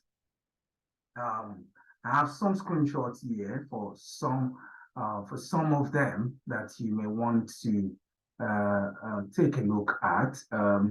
So if I zoom a little bit in, and then you will see that we have like AI PDF, ask the code. Now there were few at the onset, but there are so many plugins now. And what we mean by these plugins, it means that you can interact, various companies connected their API, their database to the API of ChatGPT, so that instead of you interacting with their whatever in a slow way, you can interact with it directly from the ChatGPT. So if I give an example of such plugin, is if you go to ChatGPT, for instance, I have some plugins I've already installed, but I can act as if I've not. You click on the button that will give you where all the plugins are. So I scroll down and go to the plugin store.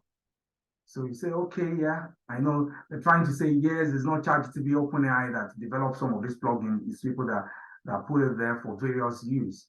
So if you have this now, that means if you install this plugin and enable it inside ChatGPT, if you upload a PDF document, so you have a book that is PDF, instead of chatting with the model of the ChatGPT, you can be chatting with a book. So if I upload, for instance, I upload, let's say, what's the latest book that someone has written? I upload which book is raining now. So let's say I upload Mandela's, for instance, Mandela's book, for instance, Long Walk to Freedom. That's old book, but it might still be raining. And then I won't be asking questions from that book, right? So that is when you have this kind of plugin, or the same thing like as the code. You're saying, so I connect this one to my GitHub repository. And then I want to be interacting with the codes that are there. It may be my own, it will be someone's own code. But I want to be finding out, what does the person mean by this? When the person, when someone has a large body of code, you may not even know which aspect you want to borrow from or to learn from the person's idea. This is a big stop for us, because I could look at a software and app someone has developed and look at the code the person make available and study it. So we have this plugin that connects you to your chat with PDF, and then you can click on next. Now, there were a few before, but a lot of people. So you have the Earth. If it's geography, it's the graph you want to be interacting with. If it's Expedia, you want to connect. Expedia is a website that helps you to plan your trips, but you want to connect to the API and chat with it straight away. When it will be the next flight? How many hours do you think the ChatGPT is going to do the calculations in the background? But now you are chatting with a database, with the platform of Expedia, inside the ChatGPT. You understand? So they are saying, and that shows you the extent they're talking about what this large language model has gone, that they don't really expect you asking some questions that will sound stupid now in this present age. When you can actually do the statistics. If I follow this flight, when will it? And then various companies and enterprise. You see the Scholar AI, I have that one. It's where we have the scientists, over 200 millions of peer-reviewed journal papers. And what I want to do is I want to write a paper, and I want to ask ahead, has anyone written? Can you give me some of the papers that are related to this?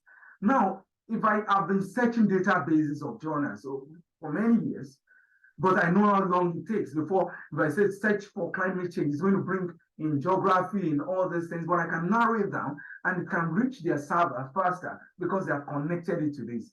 So that's when you have brought the API or the plugin and connected to their own server, and ChatGPT do the background coding and instructions.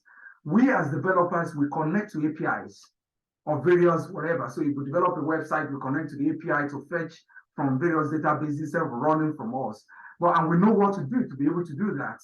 How to do the get and how to use the programming language to code what will be getting the responses and give it. But those things have been done in the back end by the ChatGPT. So the same thing with Wikipedia, the same thing with, so they are numerous, they're increasing. And what I do personally is, for instance, I want to work on something in data analytics. And what I will talk about is, I want plugins that are into, let's say, mathematics. Let's say I'm a mathematics teacher or I'm into data analytics. I can say analytics will be better. Analytics, something that will do like analysis, that is involved in analysis. So you will see oh, it brings in sentiment analysis, but it brought in chat with Excel. Yeah, it is close to it. It's part of those things. Chat with your data, because I can connect to a conversational analysis over your database and spreadsheet. And so we also have access to some other, other stuff of maybe traders inside portfolio forex and all these things, and search engine optimization. For instance, I'm into writing, and I search for plugins that can enhance my writing, right, inside ChatGPT. So let me close that and go to writing plugins and talk about, you can install Writing Companion, where I can find, hire, and manage remote human writers, article creator, ask your database, chat OCR, that's you're sending something, where I can bring in photos of books that have taken their pictures or handwriting, and it can begin to write them for me. And you know what I mean by OCR? You're saying we use scanners, we look for scanners that can do that, or we look for what can do that, but it does that brilliantly. Because of time, I can't begin to experiment some of all this, but I will tell you to a great extent, I use many of this plugins. For the sake of many people, yes, someone is asking, are the plugin free? Once you are subscribed to ChatGPT, you have access to this model 4, right? And once you have, then you go to this one. This model 4 has many modes that you can put it. So the default mode is what it used to be, but you can now take it to the one that can browse, the one that can do the advanced data analysis, and then the one that can do the plugin is the one we're talking about now. That that you can, and then when you click on the plugin, then it says no plugin already. Then let me enable some plugins, right? So let me enable Coursera, for instance. I enable Coursera, so I want to quickly use that as a plugin. These are plugins I've installed. If you want to install, you click on plugin store, you will install them. Once you install them, they'll be showing here. You can only enable 3 at a time, because at least you have to use, but you can have them. So I have Coursera, I have what we call it, Scholar AI, because these are like database to what we call it, to some published work, science, science, scholarly, and so it's only 3 I can click on. So let me take scholarly, let me say Scholar AI, and disable scholarly. And then I can now chat with this plugin, right? So I have, which are the plugins I've enabled? I enabled what we call it, science. I enabled Scholar AI, this is a journal platform, and I also enable Coursera. What do I do with Coursera, for instance? I can give an instruction using the plugin. Yeah, I don't need to specify it. Knows the available ones. I've just enabled 3. Search for courses that could enhance my programming, my skill in data analysis. Obviously, it's connected to the API, to the database of Coursera, so it knows that I'm asking it to, and I could do that, but it will take me a lot of time on Coursera, because I have to now go to the website. So let me say Coursera, and that's why you see many companies and enterprises connected their plugin. And then I will also say provide the links so that I can move from here to those courses, the links and summary, so that it can give me, so that I'll be able to make a choice. Oh, authorization, accessing the plugin. That means Coursera might require, I have a Coursera account, so you should be able to access it. But I don't think Coursera disallowed or necessitates that you have to have a Coursera account. So let me give it some time. It's a serious work it's doing. Okay, then let me reshape the what we call it, reshape the search and remove Coursera from it. So, okay. Then let me remove using the plugin.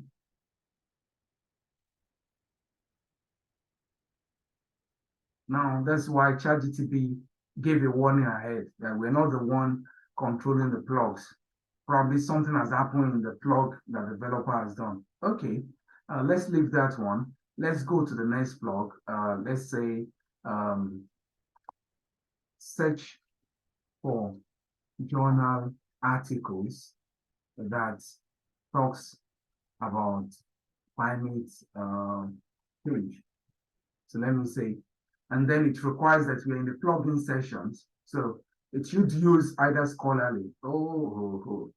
Then that means I have to refresh this. Authorization error or whatever. I can take this, a new one. I'm still in the plugin section. And then authorization error, accessing plugin. That's crazy. Let's look at the cases of, let's say, which we have used plugin. We don't really know what is happening with. Okay, let's use another plugin. Let's use Whimsical and disable Coursera. Disable the other journalism. It's quite understandable that most of this plugin can have error or require some kind of access. So let's disable this, and then go to Whimsical. Whimsical is a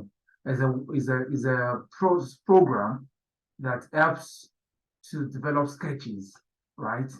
And they make their own plugins to be here. So we can say make a sketch of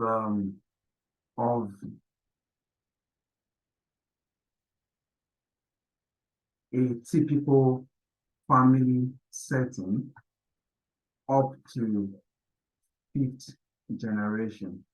I hope this plugin will not say inaccessible error too. Okay, so now it's using the plugin. That's what's supposed to happen to all the other plugins. So it's going to go into that, use that plugin. So this time around, it's not using the model of ChatGPT. It's using the plugin, and then it's interacting with it using code. So you see the code it has written behind. So they hide the code from us so that we won't worry about that based on the instructions that we're given. And these are code normally people use to work on your sending something if they want to. So these are code you will have written to generate this, right? Or what will have taken time. And then you can give more details. But what it uses is it uses that app that enables the plugin, and then you can view the detail of that, right? You can view the details here, and then you can also edit it using that software. So you can take it back to take you to Whimsical, so that you can, to the software itself, where you can do further editing, you know. So, and then it gives a kind of a detail of what it can do, and we like to combine it and other suggestion. And then if I pick another plugin again, okay, that means we're supposed to have done it at the onset. So I think that should explain the whole aspect of using plugins for what we call it, for access to those existing softwares, and engaging with them in the what we call it in the ChatGPT framework. So you see instances of using plugin. Let me say that I've done. So the next one we're going to go to is using it for data analysis. So this is a case where I use Coursera. So using Coursera, search for a project based on machine learning, and then you see what it is. So I don't understand what is wrong with their plugin today, but you can see what it is. So I needed courses on whatever, get the code itself, and then it provided. And these are the courses that I actually follow. This is the best of them on machine learning. So I just clicked on it, went to Coursera, it gave me the description, and I was able to get that sorted instead of searching manually. Which other, let's now go to data analysis, the data analysis aspect of it. You go to a fresh what we call it, the fresh ChatGPT, and then you click on the data and advanced data analysis of beta. And there you will see this plus icon. If you click on this plus icon, you can use it to bring your data in. Now, irrespective of the data, it could be texture data, it could be what we call it, numerical data, not just texture data. At this point, I think I can use this. Let me use a system that contains some data analysis or some text, some spreadsheet that we can be able to do some quick data analysis.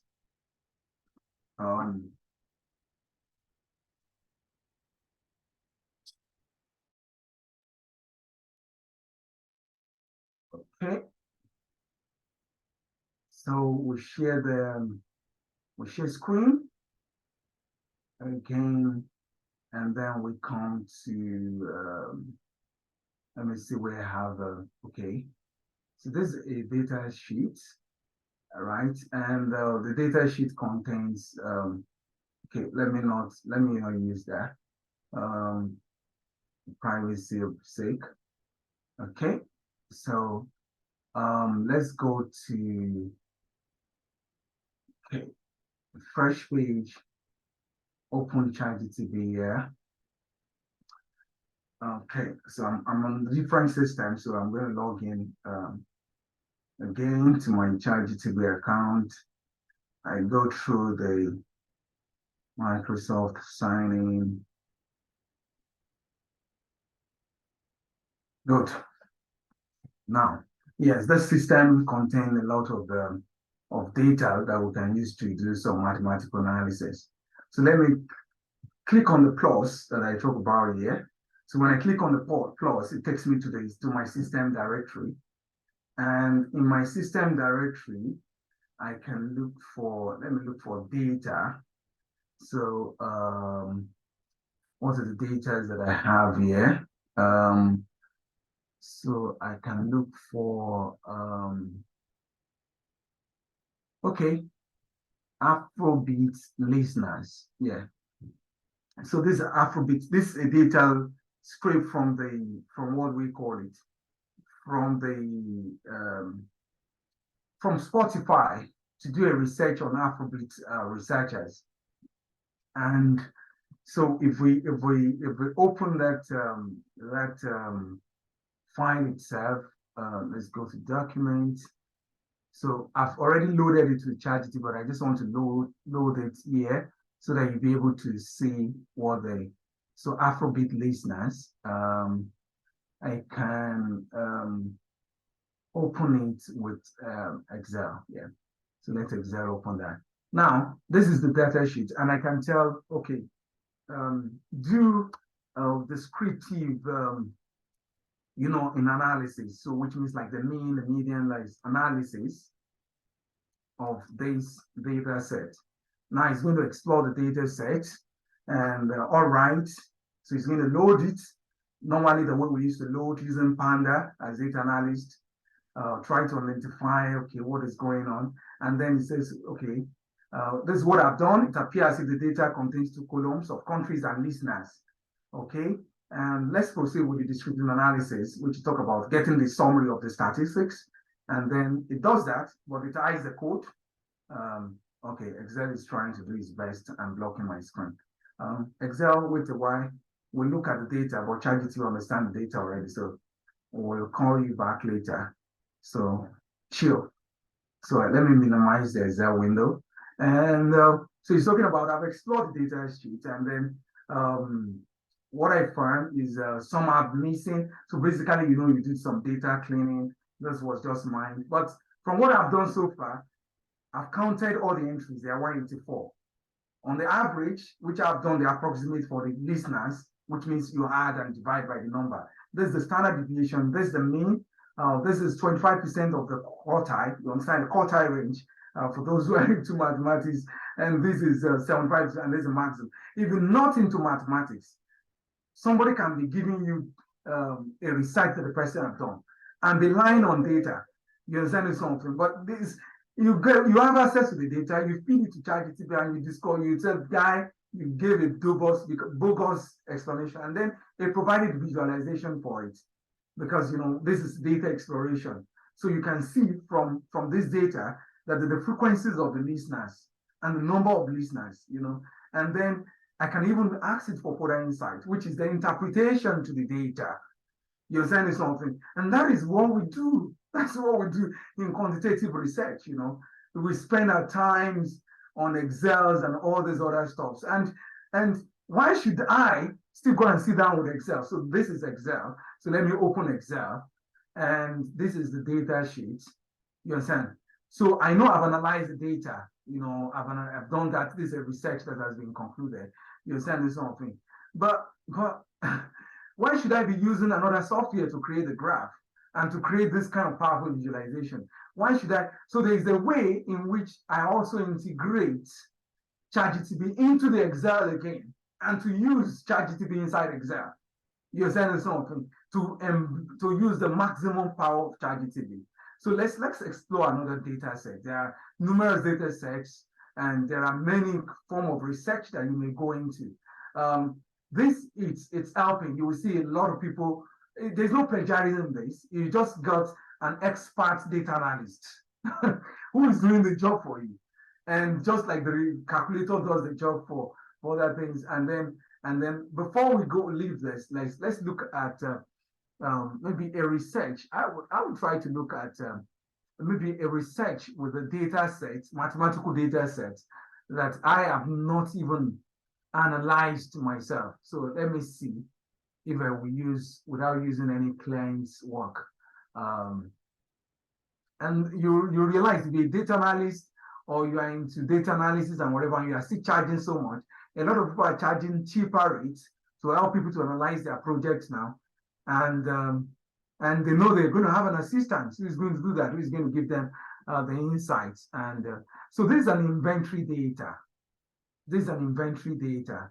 So this inventory data talks about what a company, what a company has achieved, their sales and whatever. So let me open this inventory data here.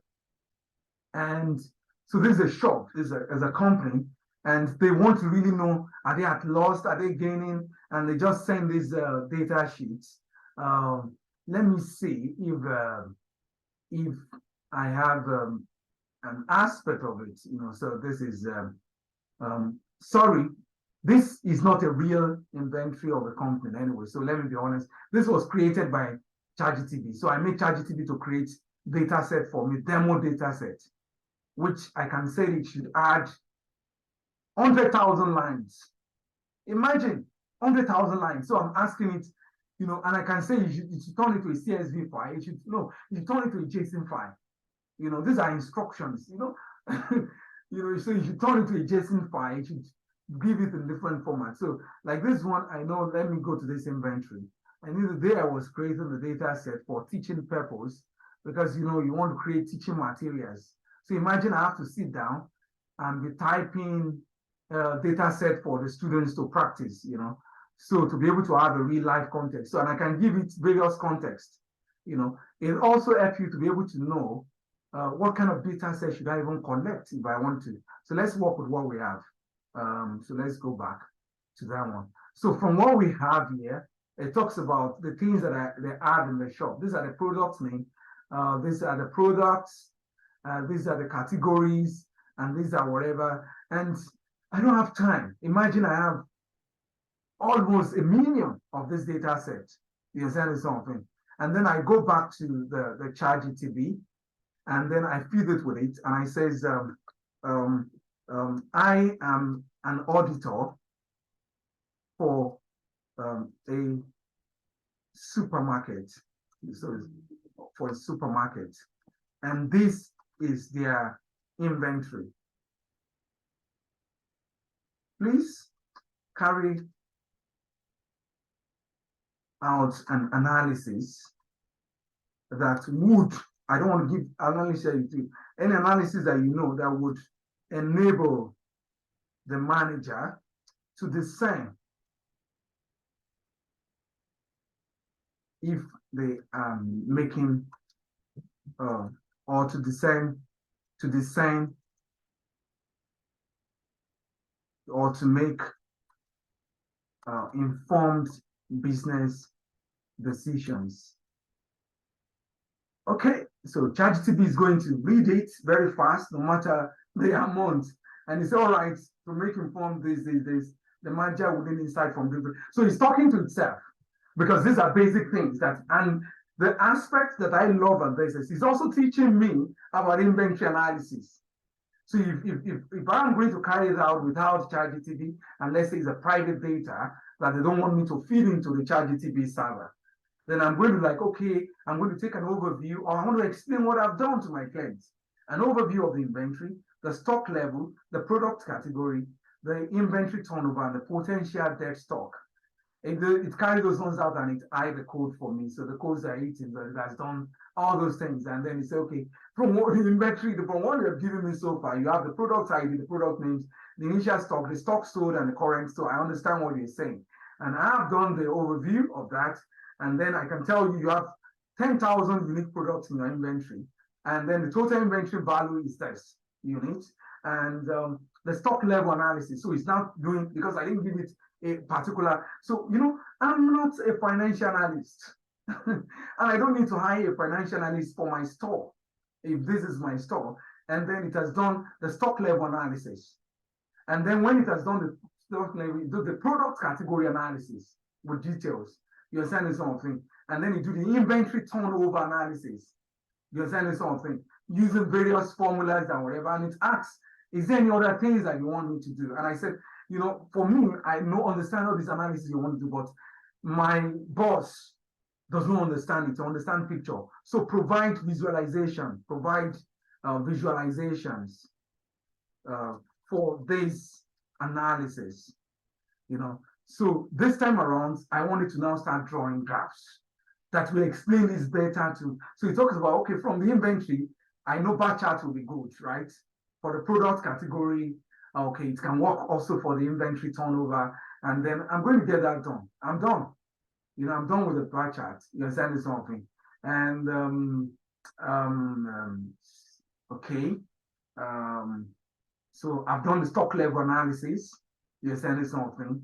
And for the graphs. And then I can be able to show them that come on the home category of all our products. You can see on the electronics, on the toy, on the, you know, on the kitchen, you're sending something. These are the things we have, you know, the products might need reordering because the order, so it's talking about, I can even ask it to do the reordering and print out the CSV file for me.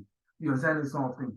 You're sending something. So you have the number of products based on the categories, the inventory analysis. You know, this is a bogus data. If it's a real life data, it's going to give me, but this is a bogus data. So that was randomly just created. So it's going to give me the reality. So that is for those who are on the sides of data text analysis. Or so I would like to know from the parties, whatever analysis you're doing, whatever data you have collected, it can analyze it. You know, for privacy's sake, I will not show some real life data analysis, but not just for mathematics. It's also understand the, what we call it. It understand the text analysis. So when we talk about doing text analysis, so let me give it a particular book. So that's what we talk about, chatting with books. So there's a book that I got recently and that I've not gone through it. So let me feed it with it. These are philosophers in VH, wherever. There's so this is, we're not talking about couples that we have created, but we're talking about read-made book that want to interact with. It could be your book, it could be another person's book. So let me look for anyone that I know. Okay, those are technical books, profile. Gmail, Okay, autoregressive, university knowledge, full. So let's look for a book that will. Oh, well, I have more books here in the document. Why is book difficult to find for me now in this particular system? So, Kubernetes, Okay, data analytics training, XTB. Okay, I know where I can get books very fast. So let me go to Drive.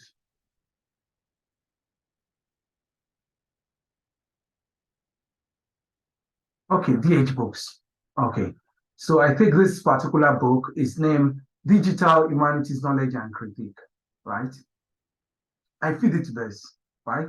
And I accepted it, and I said, give a summary of the basic ideas given by the author of this book.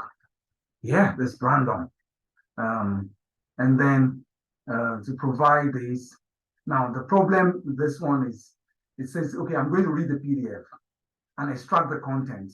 You know, normally this one, we do the data analysis. We have to use Python, import PyPDF, which is the module for this, but it's doing that in the background. It's using its own, it seems the content now, it will tell if it can succeed in reading that. Basically, sometimes it prefers some of these things as text, right? So basically, it's good to feed it with text or Notepad or Word. You're sending something. So it always prefers. So if I go to, let me say, I go to where I have some of those books maybe converted to text. So I said, go to document and go to training folders. So group by folder, group by type, and we go to DH data. And then I said, this is a corpus of novels. So I says, this is a novel by, let's say, let's take the ones that people have, Chinua Achebe or Things Fall Apart. Yes, there's Things Fall Apart. There's No Longer at Ease. There's Chikela Towards, this is Chinua Achebe's on. The Joy of Motherhood, and then I can give this one. And then I can list all the characters in this novel. You know, so I have to tell it is a novel.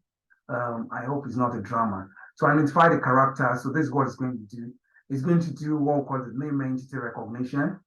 So it's going to tokenize it.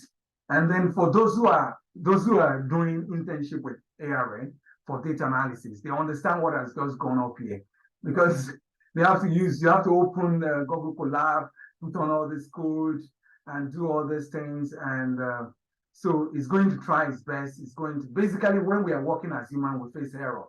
So if I show you when I'm doing data analysis using Python and Google Colab Sheets to do it manually, I face error. So the same thing, to face error and take it up again. I apologize for the inconvenience and take it up again until it's going to get it done. And it says, okay, from the results, this seems to be like the frequent words. And then it brought out, I've not opened and done, it brought out the characters there. OB, this is the novel I know in Chinua Achebe is no longer, OB is there, Clara is there, you know. And Mr. is mentioned many times, doesn't know who the Mr. is, but he left it to me. Aumufiashi is a village, you know. There's Okunko, there's Lagos, there's mention of this. And it's not that intelligent to be able to differentiate, but it's able to say, to differentiate that, oh, some of them for this name entity, but for me, from my analysis, I don't read novel, but for my analysis of number of times that they mention and the structuring, you yourself cannot continue from here. You're saying something. And then I can say, for instance, can you suggest, can you analyze what are the themes, which is what we call thematic analysis. Analyze the themes contained in this novel. Please, if I'm supposed to have rounded up this session, please notify me, Prof, in this novel. Now, I didn't give you the novel again. You understand the novel we're working on and the context we're saying, the themes. So this is thematic analysis. And then we spend a lot of time doing thematic analysis because you have to do tokenization, So for those who are into, and that's why they ask the question that, and then imagine even if you're not in digital humanities, if you're not into quantitative analysis, either in the humanities or the sciences, this is still useful for you to do a kind of a fast reading through any literary work or book you have handled. And I think I should end this session because we still have the fourth session, which we're going to take a look at. So I'm sorry, moderator, that this particular session I extended beyond the time allotted to me. So I've ended the session of this particular one. Please take over, Chief. Well, in as much apology accepted anyways, but in as much as I was enjoying the session, I've been knocking on your door. Sorry, I couldn't see that. I've been engrossed into this. And that's why I've been engrossed.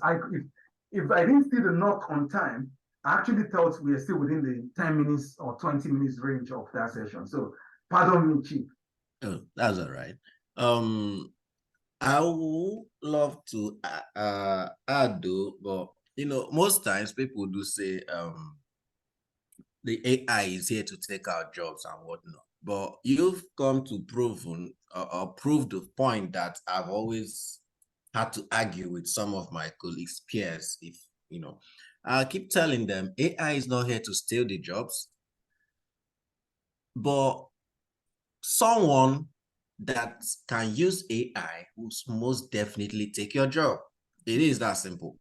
Now, I mean, in a few seconds, if I was looking for somebody to hire, I'll probably just, give you the job. I mean, if I'm running 5 minutes late, you could give me analysis in 2 seconds, and then I'll head in there like I just got it from 5 and do a beautiful presentation. So I had someone raise hand before. I don't know if he's still willing to, if he still has any question or if his question has been answered. Yeah, so we could throw the floor open if any other person has something else to say.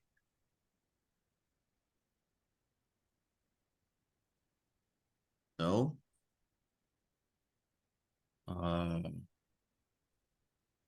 Okay, I don't know if anybody has anything to say, because I have a lot to say, but oh yeah, Abel. Yeah, good evening, everyone. Hello. And, hello, good evening, everyone.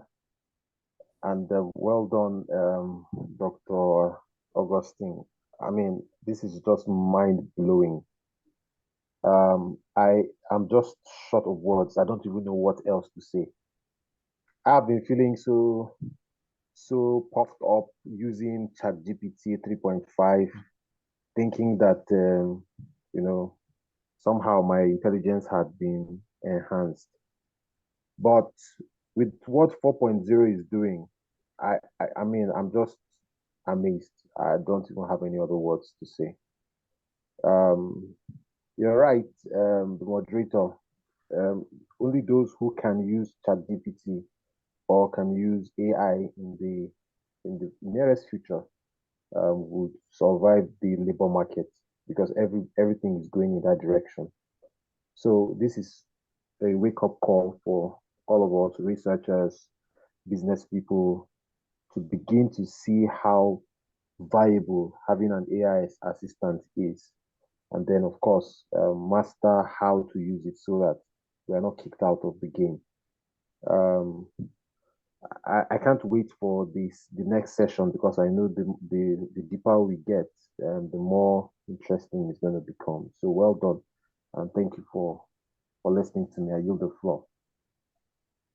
All right. Thank you very much, Mr. Ebel. Good to have you with us. I'm very happy you are following. You are picking one or two things. So I don't know. Mr. Benjamin, is your hand still up? Hello, can you hear me? Yeah, we can. Okay, thank you, Austin, for doing this, and it's quite eye-opening. Yeah, even things we know before, but you made it more easier. I just wanted to ask, when you was talking about the GPT 4.0, because I know I use the 3.5 and during for research, but it brings quite a lot of fake what's it called, references. So I don't know if this 4.0 still does that, or how accurate are the sources it provides when you are writing articles. And then one other thing is which of the plugins are most effective or can be used for qualitative data analysis, because most of the ones you've talked about is more quantitative, and I deal with more qualitative analysis in my research. So I don't know if you get my questions correctly. Okay. Okay, so we have two questions. One is asking for if the sources are legit, if references, the citations are existing papers, because I do know most people probably will have that question based on ChatGPT 3.5. The second is for qualitative and quantitative analysis. Yes. The first question, I would say, for instance, that as a researcher myself, I use ChatGPT 4, but I use the one that has access to the web. The one that has access to the web is not fetching data from a dumb database that has been abandoned. So it's fetching it live. Do you understand something? So if unlike the previous ones, which I understand, as you have said, that that provides what we say bogus form of analysis, or improvise if it does not know something, starts generating stuff, you know. But this particular one, I would say that it doesn't, because it needs to have access to the web. And one of the best way you test it is also to say, look for current things in 2023. So you'll be able to see latest things. So you know that it's accessing from the web, and if it's accessing from the web, it's not giving any dump. The only thing with the one that has access to the web is that it does not provide so many contents. You send it unlike the other one, because it does not, is what it can have access to, the number of times it can browse, you know. And the second question with regards to the people who are doing qualitative analysis, I do quantitative and I also do qualitative analysis. And I would say that from the first part of today's presentation, you should know that this is a language model. And a language model is built so much on what we can say natural language processes. So most people who are in the humanities or who are doing qualitative analysis don't even need some plugins. The only plugin that you might need, right, might be journal plugins to be able to have access to maybe to journals, you know, or to check some journals and all these other things. Or you can have plugin for grammatical corrections, or plugins that help you to do some editing faster, you know. So, but without those plugins, ChatGPT 4 does that already. So if I go by an example, let me see. I don't know which of the browser I have ChatGPT open currently, but let me see. This is so let's go back to the ChatGPT, and then let's say I have a book that I've drafted. I've written it on my own, and I know there are lots of grammatical errors there. So what do? I want to feed it to ChatGPT to help me to check for the grammatical errors. Also, there's also what we talk about literature review. There's also what we talk about somebody gives you some work, and the person said, help me to read through and give a feedback, and you are very busy, and you know ChatGPT can do the reading and give a feedback on the person's work. So let me give a brief illustration. If I look for something that I would say humanity and virtual reality technology. So this looks like an essay, so that I've written, and then let me talk about yeah. So okay, or this look like, or so this application for a grant. This one look like an human and virtual technology, whatever. And then this is rough work that I've done.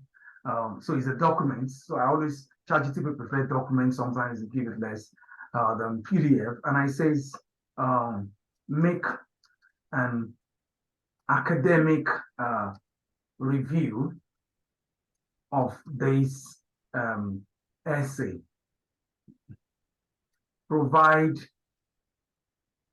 List the strength and the weaknesses of the author, and provide recommendations. And this time around, I can direct who is the person. So I can say act like professor. Exactly. So I can. So this time around, I really wanted to come in with the full capacity of the professor who is reviewing this particular essay that I've drafted, and then it can be able to talk about. Certainly, I'll begin by reading and gaining understanding, and then follow to provide. So basically, I will tell you that I've been giving some kind of review work that I have to use. I want to do a thorough work, so I make ChatGPT to first of all do the review. But then I have to now do the review, as well as have some language to communicate in a non-English language is not my language, so in a non-aggressive, use a way to communicate to the author, to pass the message that these are areas that you can improve. You're saying something. I'm sorry, I'm having difficulties extracting. You are using the data analysis base. Do it again. So if it's having, because I would have given it as a text, but we can take experience. I will show you some. I'll go through what I've done. Then I will show you some of instances in the next session. Towards the end, I will show you some of instances as acting as a scholar who is not doing quantitative. Then I will show you some instances in which we have used for. So, like you're saying, I should copy that as a plain text because you understand what I'm trying to say. So let's take Esperance's question. Esperance. It as a plain text, Good evening. Good evening or good day, everybody. Good day, Dr. Esperance. Good evening, Esperance. Yes, thank you so much for your presentation and throwing more light into those new resources. My question goes a bit in the same direction to the last speaker. I want to ask, can ChatGPT discuss a scientific result or finding with accurate references? When we are writing a paper, we do kind of introduction, the result, the methodology, and the result. Can I provide my result can I upload my result and tell ChatGPT to discuss it with me with references like a citation and be quite sure that it's not fake, a fake one? People can do that perfectly. It can do that perfectly. If we're to be, you have the data that you could give us, you can send that into the chat, and then we can demonstrate that. But if you watch the screen, you see me scrolling through some of the things that I've done with it. You understand something, and I can show you. If you don't have, I can give you instances of real life findings of even postdoc and PhD people's work that has been used to analyze, and even a full PhD work, which involves whatever, which is able to give feedback and other stuff. So I should be able to give an instance, on that, before we close. So I'm going to input that into. All right. So I have actually like 4 questions. Please go ahead. The second question is, how are we going to provide source or reference of the software we use in our scientific paper? Like, you can just say, we use a ChatGPT to analyze our data. When you are writing this in the methodology, you have to prove, okay, we use, if it's R software or SPSS or GenSat, you have to cite it. So, and give references. How, if you give it your data to ChatGPT and analyze it, how will you reference it? Yeah, you see the way, when I was giving the explanation earlier on, you see me explaining part of the thing. If I have done this analysis, which is the name entity recognition in my own digital humanity scholarship, I'm going to tell them I use Python. And I actually use Python. You understand? Because when I gave it to ChatGPT, it did exactly what I would have done. So if I give you, don't use Python to do this. So you can see that you use Python, imported the natural language token modules. So I'm going to talk about, I use natural language modules. You understand something? I do name entity recognition, and I also did tokenizations in order to break it into words. These are my methodologies. And the tools I use is Python. The only thing is I use another meta tool that is bigger than Python, which it has done the job for me. But that does not stop the fact that I use a Python. So, and if you want to see my analysis, I can copy this and also run it for you in the Google Colab. And so if I would say I'm a researcher, not only for academics, also for company, and it's not ChatGPT I'm going to show them. So if for instance, now if I'm going to give an example of a particular company that organized events for AI, and they give, this is their data concerning what we call it, concerning the participants that they have received, and that I should help them to analyze it and develop something that they can be using towards it and all this other thing. Obviously, that does not belittle the fact that I can do that, but it's going to save me time and it's going to save them money when I use ChatGPT. But if I'm giving them the report, basically I've extracted basic things from the ChatGPT. So if you see, for instance, now, whatever ChatGPT has done there, I actually have to do it and be able to show them that, okay, this is what you would do next time. This is what I've done to look at the form you have for your participants. And then after doing that, you're sending something, I model that form. And when I'm explaining and running it to them, I'm not going to be running it in ChatGPT. ChatGPT is running those things in the back end, but I'm going to run it in front of them. You're sending something. And I will provide a script to them for them to be able to see. Now, that's why at the onset I say is that ChatGPT is not for lazy people who don't have the theoretical understanding of how they do the analysis in their field. But it's for those who have the understanding and who want enhancements. So basically, if I have a job that are multiple before, I outsource it. But now, you see now that I outsource it, I will give you the secret. I outsource it to 3 computers that are in front of me. These are my employees. You understand something? And they have ChatGPT on them. And they are doing the jobs, which I'm taking the feedback from them, right? I'm processing. I don't need an employee or somebody that I'll be giving change. You understand this could do. So when it has run the thing, when another one runs another code, gives an error, I give it to ChatGPT to say, figure out this error. And then when I'm discussing, like you see now, that when I started discussing with the company, I told them, this is what your pre-event survey did to you. You understand something? They want to look at how the ratio.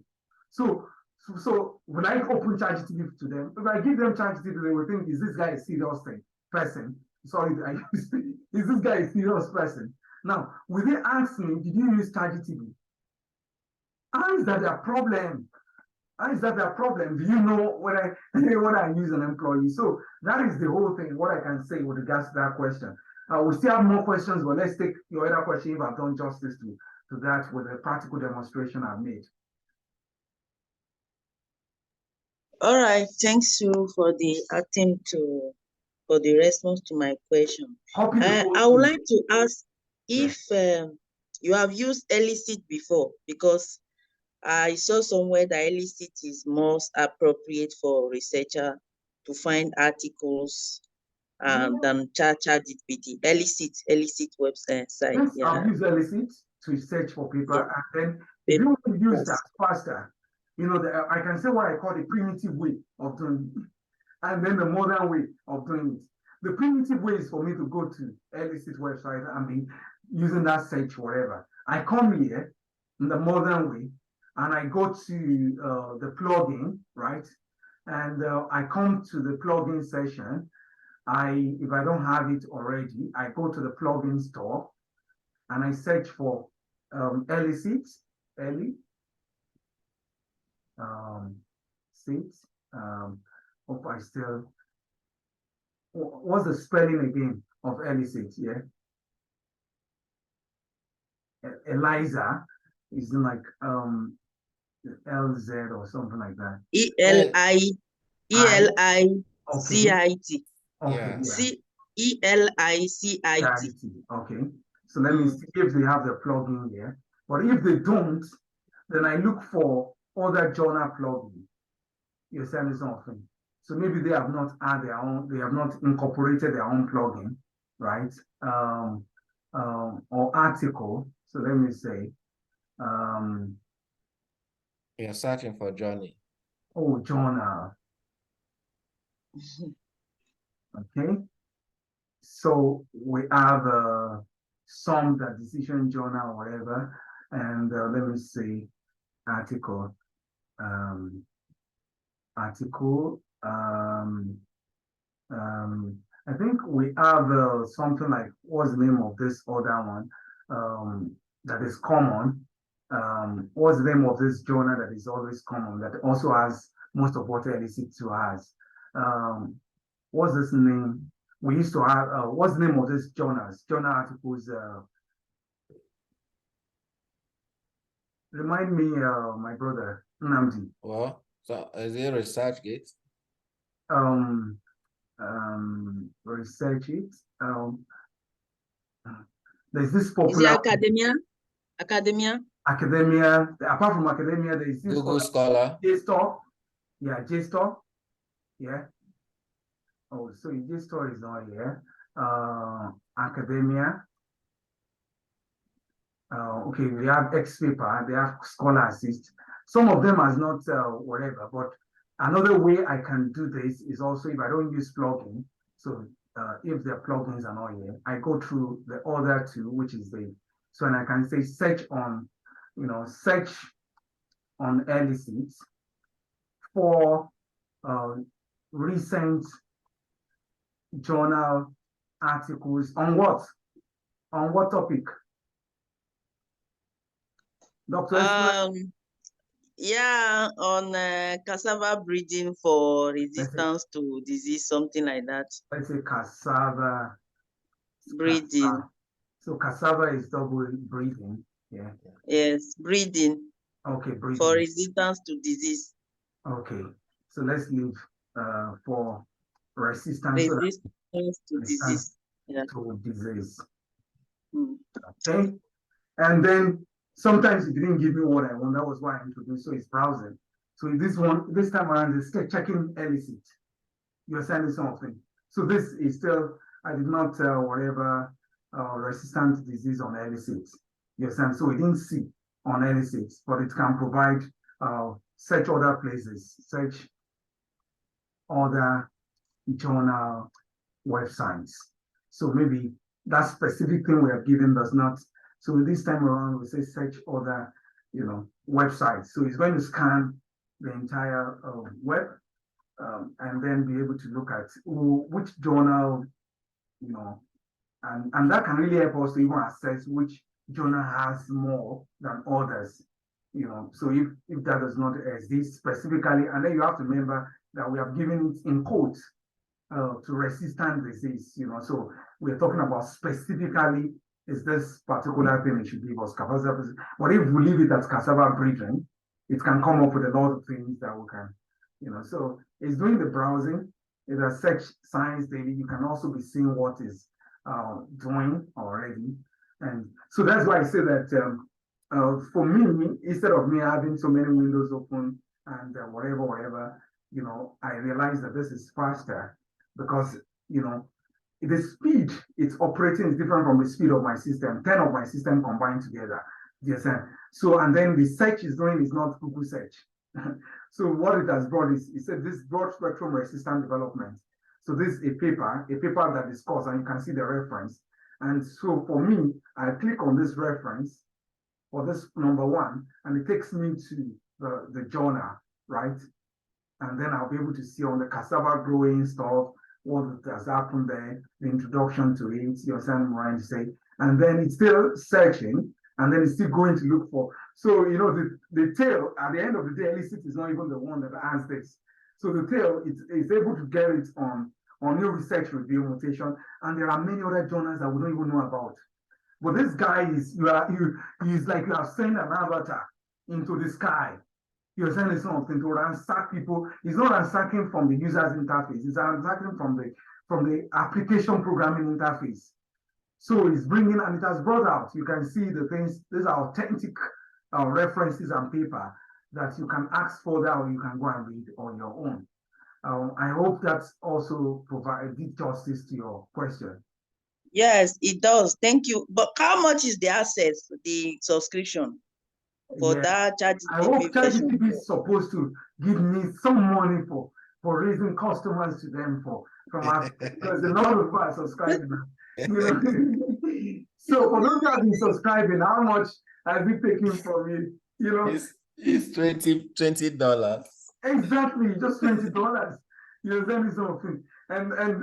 And for me, you know, for me as the person, nobody, what other people are doing now is, including the search engine, all the search engine you know before, they are now trying to incorporate LLM because they know that some people will still be wasting the entire night doing night browsing to get materials for their projects, whereas some people have completed the project. They have obtained the materials, they have read through, they have summarized, they have written the thing. And we have been talking about why AI, Africans should not be left behind, is that while you are writing an application for a grant that was released on the same date with someone who is in the UK and the US, and you are still casting dots inside the library, or talking to professors who have not even encountered recent conversation. You know, it's not belittling them, we're talking about the trend at which the work has gone. Some people are using the AI to do the work for them, to do the search for them, provide it and read through it. They are done, they have submitted. You know, you are still searching the net and dozing off in front of it. And that is the difference between those who are using AI, as Brother Abel has said, as Brother Namdi, and those who are not using. If we go to, let's say we go to Microsoft, for instance, those things are in the classroom because this question and answer session. So if you go to the classroom, what's the name of the course again? Within AI prompting. So if you go to the AI prompting classroom, you will see other ones, you know. So for me, if you ask me, is it only ChatGPT that I use? No, I use Bing a lot. You understand something? Because I use Bard. Bard is very smart. And one secret about Bard is what we want to talk about in the fourth session too. I'll talk about the secret of Bard. I'll talk about the other aspect of ChatGPT in the fourth section. But let's take Bankoli's, moderator, please, over to you. I think I've done justice to that question. Determine what's next for us to do, sir.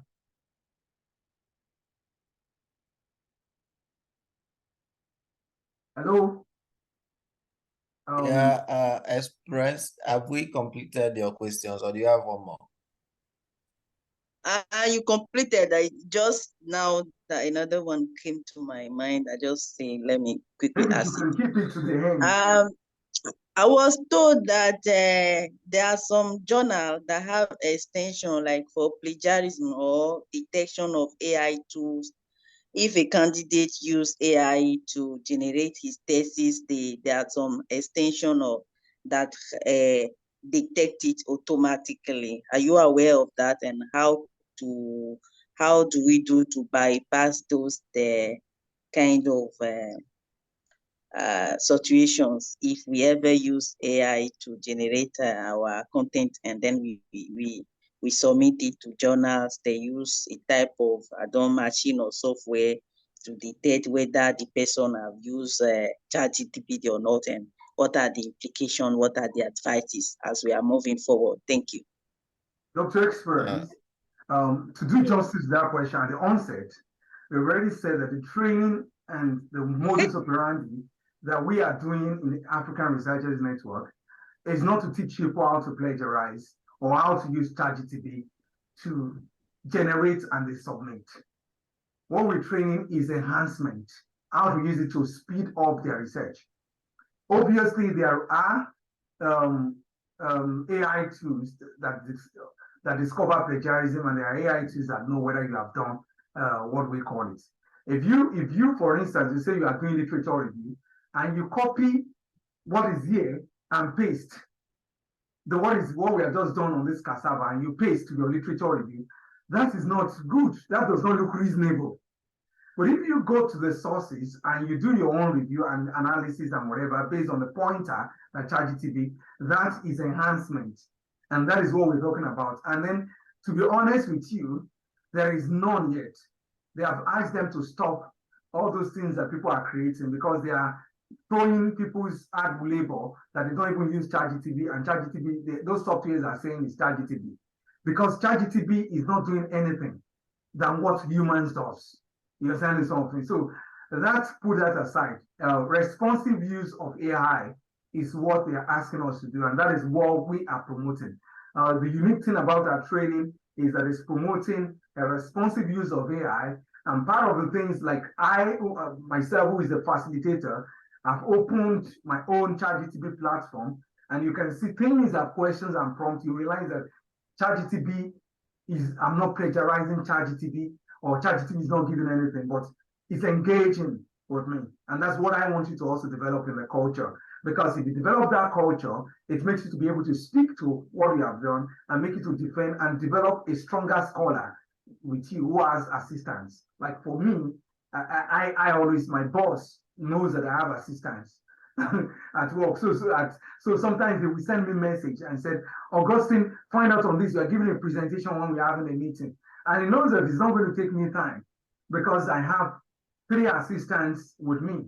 ChatGPT running on 3 computers, so we can take more questions, or we can postpone all questions to the end of the last session, so that those who can wait to the end can go, and those who can wait to the end can continue to ask questions till when they are satisfied.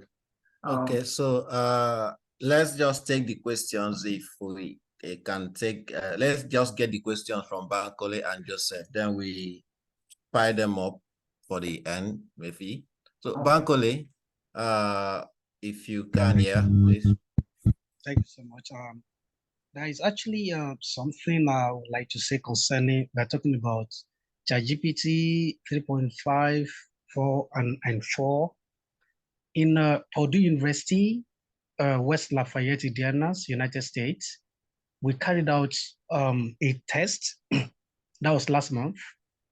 Were about 19 students who were asked to do that, to be able to see the validity of the kind of references that ChatGPT gives to us. And the school actually gives us access to that is 4.0, ChatGPT 4.0. And we discovered that it gives us references of about 20 references. And out of the 20 references, there is one of it that does not exist at all.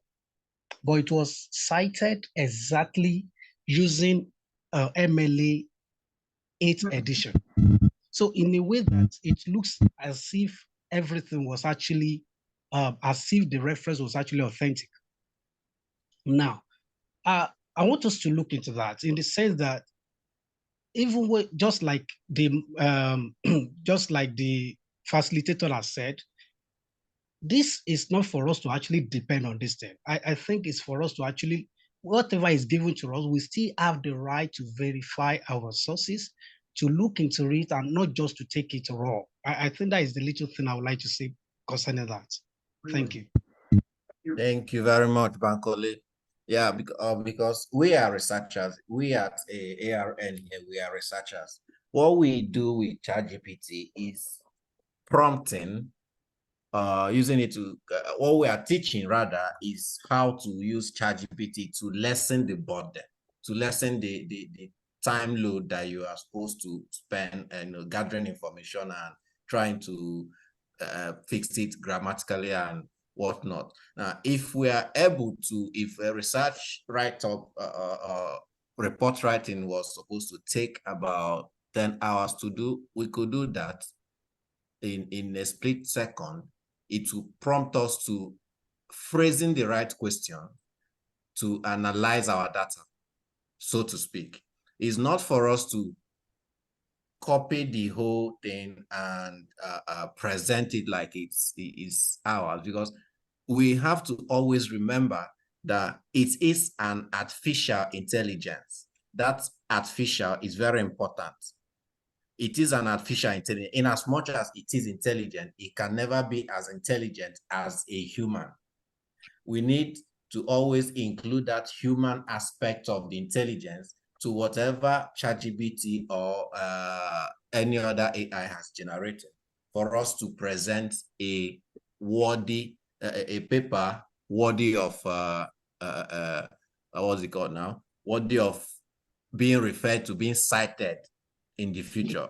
We have to, if we want to add to the body of knowledge, we need to just use these things as a tool. I see ChatGPT as something more like my brother have already said, a calculator. It makes the job faster, but I know the output I'm looking for. I know the input I'm putting in. I know what I'm looking for. Yes, it has now facilitated, it has now pushed me towards that end, but it is just the calculator. Yeah. So thank you very much. I'm glad that there is a school that you guys are already looking into the authenticity of the AI that we have. That's lovely. Thank you for your contribution, Bankole. I don't know if you have anything to add, facilitator, sir. Okay, should we move to the next one then? Because okay. Wait. All right. So yes.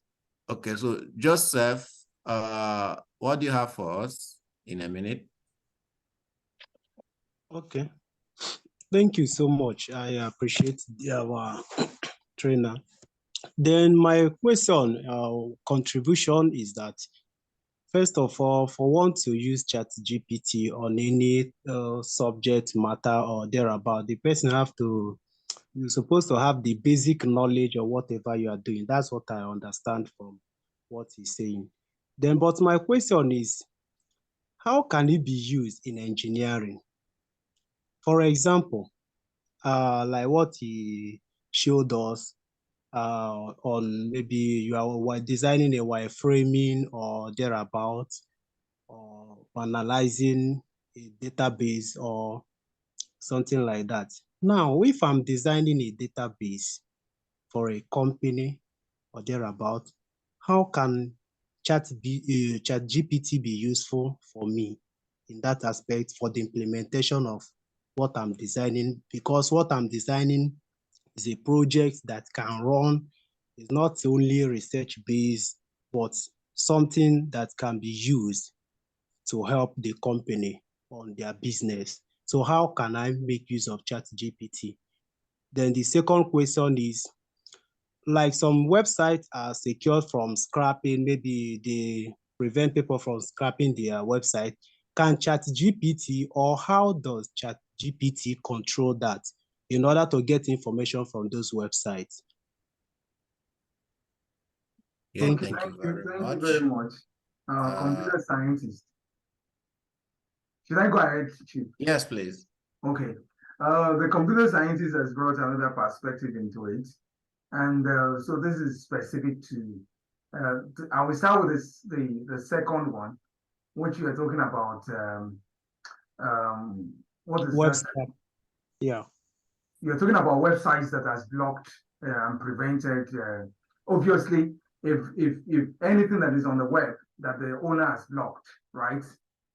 ChatGPT reports that I don't have access to it. So it gives you the feedback.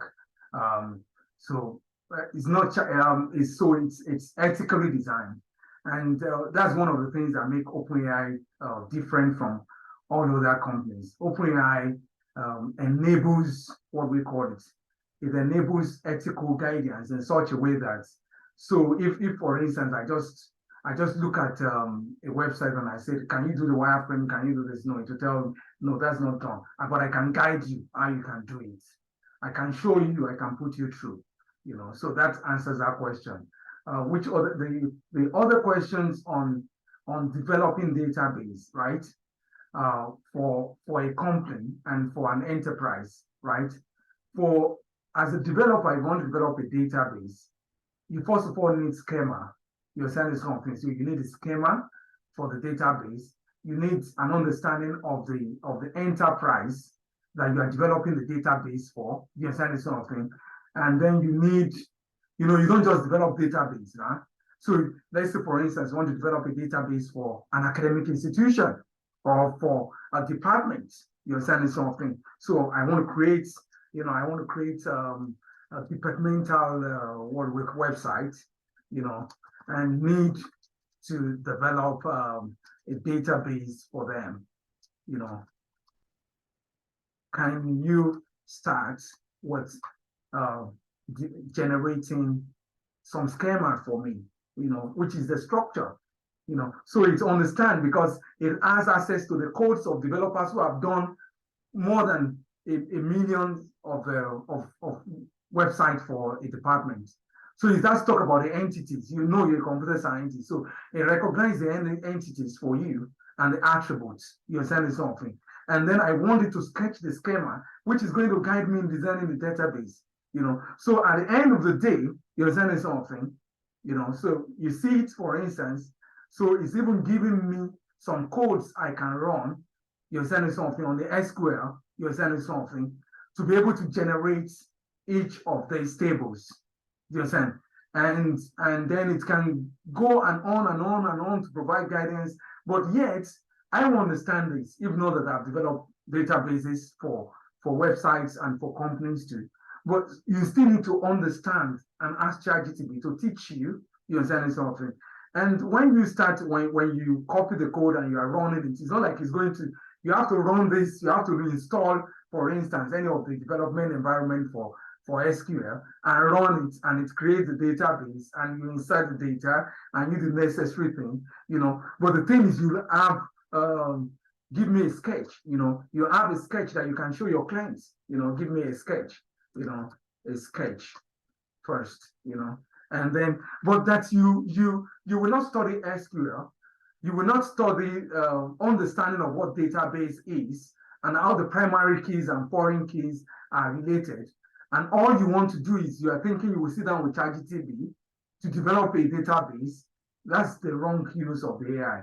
Because it can, if you say supply code, but the project will not finish, because there will be a point that it will give you some code that will not correlate, and it cannot see what you are saying. It cannot see the database. It's not, you know, so that answers that aspect of your question. I would say that in the process of developing framework, most times, even the people that give you development work to do, they don't have a clear idea of what they want. So I would say that ChatGPT brainstorm with you, and then you can keep having the conversation. Okay, what about this? What if they don't have this? Okay, how do I do this? And then at the end of the day, you have it as your tutor, as your senior developer, who is also guiding you through and putting you through the necessary things you need to know to be able to get the task done. So you will see, for instance, part of the things. So there are some things that I need to do, for clients, that I need to do, that I don't really have a full understanding. You're saying something, but ChatGPT will explain it. So, for instance, I got an error somewhere when I was working on the database, and then break it down for me, explain it. Then it expects me go and spot it out yourself. You understand something? Go and find a way to figure that out. But I've explained it, And that's what they do at work. A senior developer, what we call it, a senior developer guides you through. You know, the same thing too, if you're a developer, you are taking a professional exam or taking anything, you can feed it with the questions and then ask it to give you the answer and to explain. So which you have question and answer, or you are creating a question and answer for your student for a particular level, you know. So if you talk about SQL command, like for beginners, for instance, when I was trying to develop a framework to be able to put somebody who is starting all over. So you look at it, please, can you list some of those SQL commands so that somebody, so even if you don't know anything about database, it can guide you through and provide, and you can discuss with it. Like I will tell you that I've run courses that I'm a participant, right? And the good example, thank God a mathematician is here.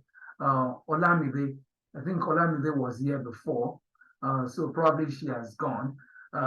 You know, so I've done courses in mathematics. I'm not a mathematician, but I have to take some courses in mathematics, and most of them that are there, these are advanced mathematics. And I'll be honest with you, that was in April. So I don't really understand some things that they are saying when they are having the conversation. But instead of asking and interrupting every flow of the class, I keep on giving the ChatGPT, you're saying something. I keep on giving charge. And when the class is over, I've written a lot of things that I don't really understand, or that the teacher has given, you know, that the lecturer has given. And I will ask ChatGPT, please explain it to me, break it down. Which other method? You're saying something, you know. So, and you will say, oh, those things are normal things, you know, terms that they're using. So let's say the day they were talking about Platonic, what we call it, so Platonic solid basics and all of that things and all these things. As they're saying it, I can't interrupt the class and I can't act like a village person, you know. So I have to be like, okay, as I heard, you ask the polyhedral formula, immediately I type it to ChatGPT and I'm able to follow the class. And this is one of the major things that we are encouraging and bringing out the whole idea of whether you're in engineering, whether you are in humanities, like you see someone like myself, I have a degree in humanities, but I have to change career because, you know, abroad is not about you think is what you have studied that you must be doing, working on. It's where work has a need. And then you have to venture into fields that you don't even know the terminologies. But what happens all times to the new era of AI and ChatGPT, then you can be able to have those things, you know. So I will not say, oh, I want to have exams. I want to have exams in 3D drawing in engineering or AutoCAD. You understand something in modeling things. And then I will go and carry ChatGPT to answer all the questions. Yes, it's going to answer all the exam questions. And I'm going to cram it without understanding and go and get certification. No way. You understand something? No way. So that is the wrong use of AI. There are a lot of people who are using AI wrongly. And what ARN is encouraging is don't ever join them. Don't ever try that. And then you will see better ways to use it, creatively enhance your skills and all these other things. So enhance your skill. Like for instance now, ChatGPT can provide content for this workshop, but ChatGPT cannot give an analysis and explain my own experience. You understand this whole thing? And someone who will go and cram ChatGPT to be able to handle that cannot do justice to it as someone who has experience in the use across various sectors and engagement with it, you know. So that answers that answers the question. If you want more, if you want prompts and other things, I'm always ready to share my prompts and to put that in the Google Classroom. And if you have some things you're analyzing, I'm always open to exploration. The only thing is this, that don't do things if you're in Europe, don't do things that will make them to sack you. Maybe I should on my camera at this point. So that it's a formal disclaimer. Don't do things that will make them to sack you. If your company has not authorized you to upload their data, right, into the ChatGPT, don't, right? Because the data you upload to the ChatGPT can sneak into the public. And that's what happened to a lot of companies and to a lot of users. For the company I'm currently working with, that they are developing a particular app, right? And I will not disclose that. But one of the things that the CEO emphasizes, we're going to use AI, we're going to use ChatGPT-4, we're going to use, but we're not going to use it inside it. We're not going to use it inside this box that you have here. You understand something? We're going to use the model, right, and make it inside our own, you understand something, inside our own server or a space we have connected on the server. And that is what we talk about, creating your own model where you feed it with your data. You understand something? So basically, for instance, one of the ways you will see when I talk about the Google Cloud Platform. So if you look at the Google Cloud Platform, let's say, if we go to, let me share my screen, for instance, which is going to take you for the engineer and those who are taking it beyond just users, or you want to take it to that advanced level, which you're going to engage with it without any data that leaks out or without any information. So I can go to, let's say, GCP. GCP. So this is like, instead of using BAD, instead of using the ChatGPT framework that you are adding, you can either use the API, which is the last section that I want to teach, because everyone can use the API and use it without leaking data or leaking their research. And that one is very interesting, you know. And then, or you can use it by creating and linking directly to their server. You're sending something. So for instance, now you see the Google Cloud Platform, you're sending something. They allow that access through the Google Cloud. As a developer, you can go to create a Google Cloud account, right? So they allow that ability where you can interact with their, what we call it, with their model. I gave a presentation on that recently, and I can share the slide, which is more or less like GCP. So, and that is like, Google is at the forefront anyway of AI. So forget about that. You are using ChatGPT. Most of the staff of ChatGPT came from Google, and Google is doing a lot. So, and Google is supporting ChatGPT and lots. And most of the model that ChatGPT is building on, they were actually models that Google has been working on for a long time. So what developers will do in creating apps or any other thing is to integrate into their what we can say the Vortex AI, you know, to their Vortex AI, to their server, so that you can be able to use the model. So if I say Google Cloud, so we won't really talk about that because that will be advanced for a lot of people. But I encourage everyone to go on this level, because if we're developing a research, like most of the researchers, that's one of the things that they're emphasizing is they respect this as an advanced research in AI, that you use AI for your data analysis.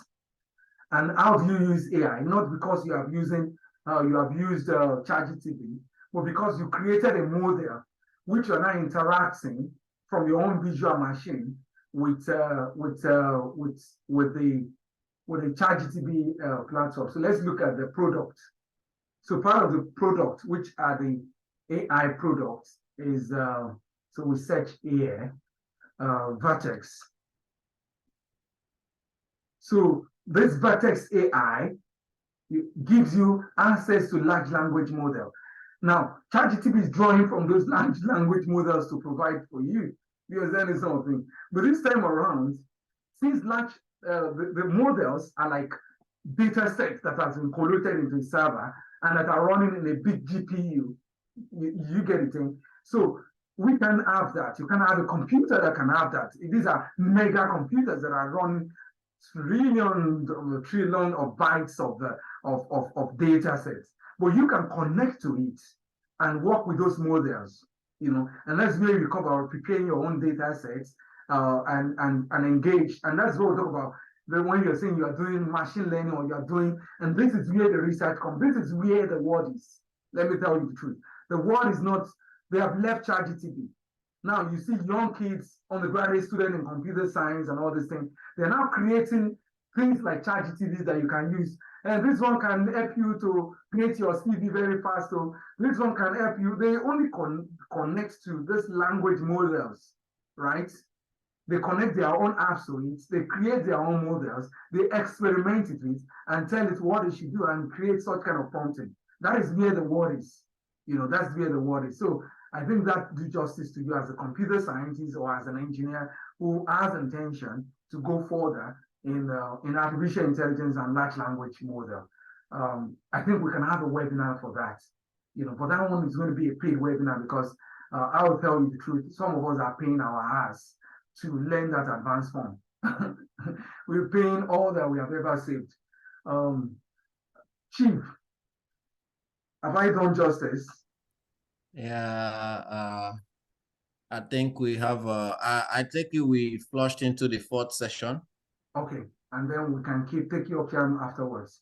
Yeah, let's hear from Yoke now. Then we go to the fourth session. Yes. Okay. Hi, Yoke now. Greetings, everybody. So a quick question. It has to do with security. I always worry about my security online. So and then with regards to ChatGPT, I'm using the 3.5. Of course, I'm going to upgrade it later. But I wonder, when I put some information there, I try, to some extent, I'm a perfectionist when I write. So I want my work to be, because people are going to see it. So even a short, short email, I want to check and make sure that it's in order. But I put this information there and I keep worrying that someone's gonna see it, some tech person. And the other question, and I also, so that's my question, but I just want to say real quick to perhaps my colleagues who might see that maybe AI, it might be a problem, but to me, to some extent, it's very helpful. As a scholar, I enjoy researching, writing, et cetera, but the thing that I really hate is doing my bibliography. I'll have all the list, but putting it in order, I find it just ridiculous. But AI has helped me to do that. But at the same time, I had to go back and check to make sure that it's correct. So AI is a solution, but also a solution that needs to be double checked. So could you please answer my question about security? Or maybe, you can do that as you present. Thank you. Okay. The thing with the security is you are not guaranteed if you're using 3.5, even if you're using 4.0. And as let's say for instance, I'm writing a paper for a company, right? Which is a kind of a proposal which they're going to carry to another stakeholder to make a request, right?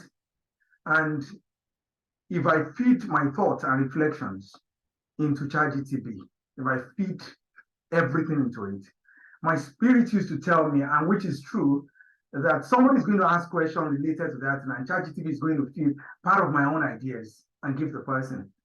And eventually, so let's say, for instance, they're talking about how do we improve a particular interface of their app.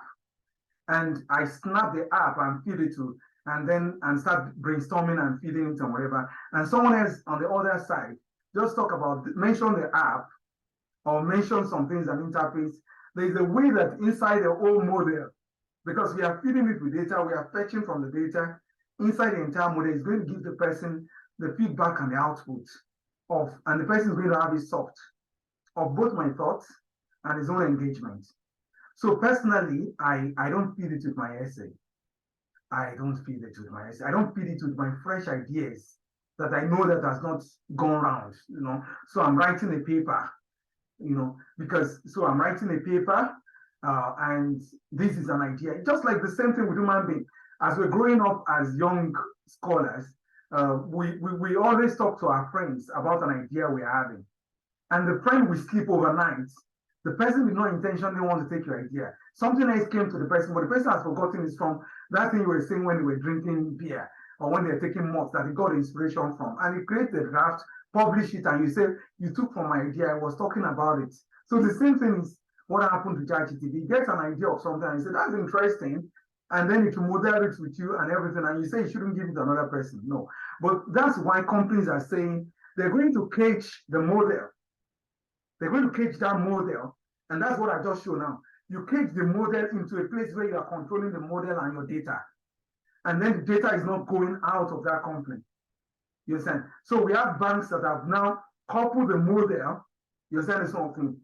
Then have a server, a space in the cloud where they have that model as well as all the data of the company over the years. Then it's only the staff of that company. So inside that, I can say, can you search for the company that has the best thing in 2020? Which company did you work with and whatever? Can you look for the draft when Chief so-so-so was the director?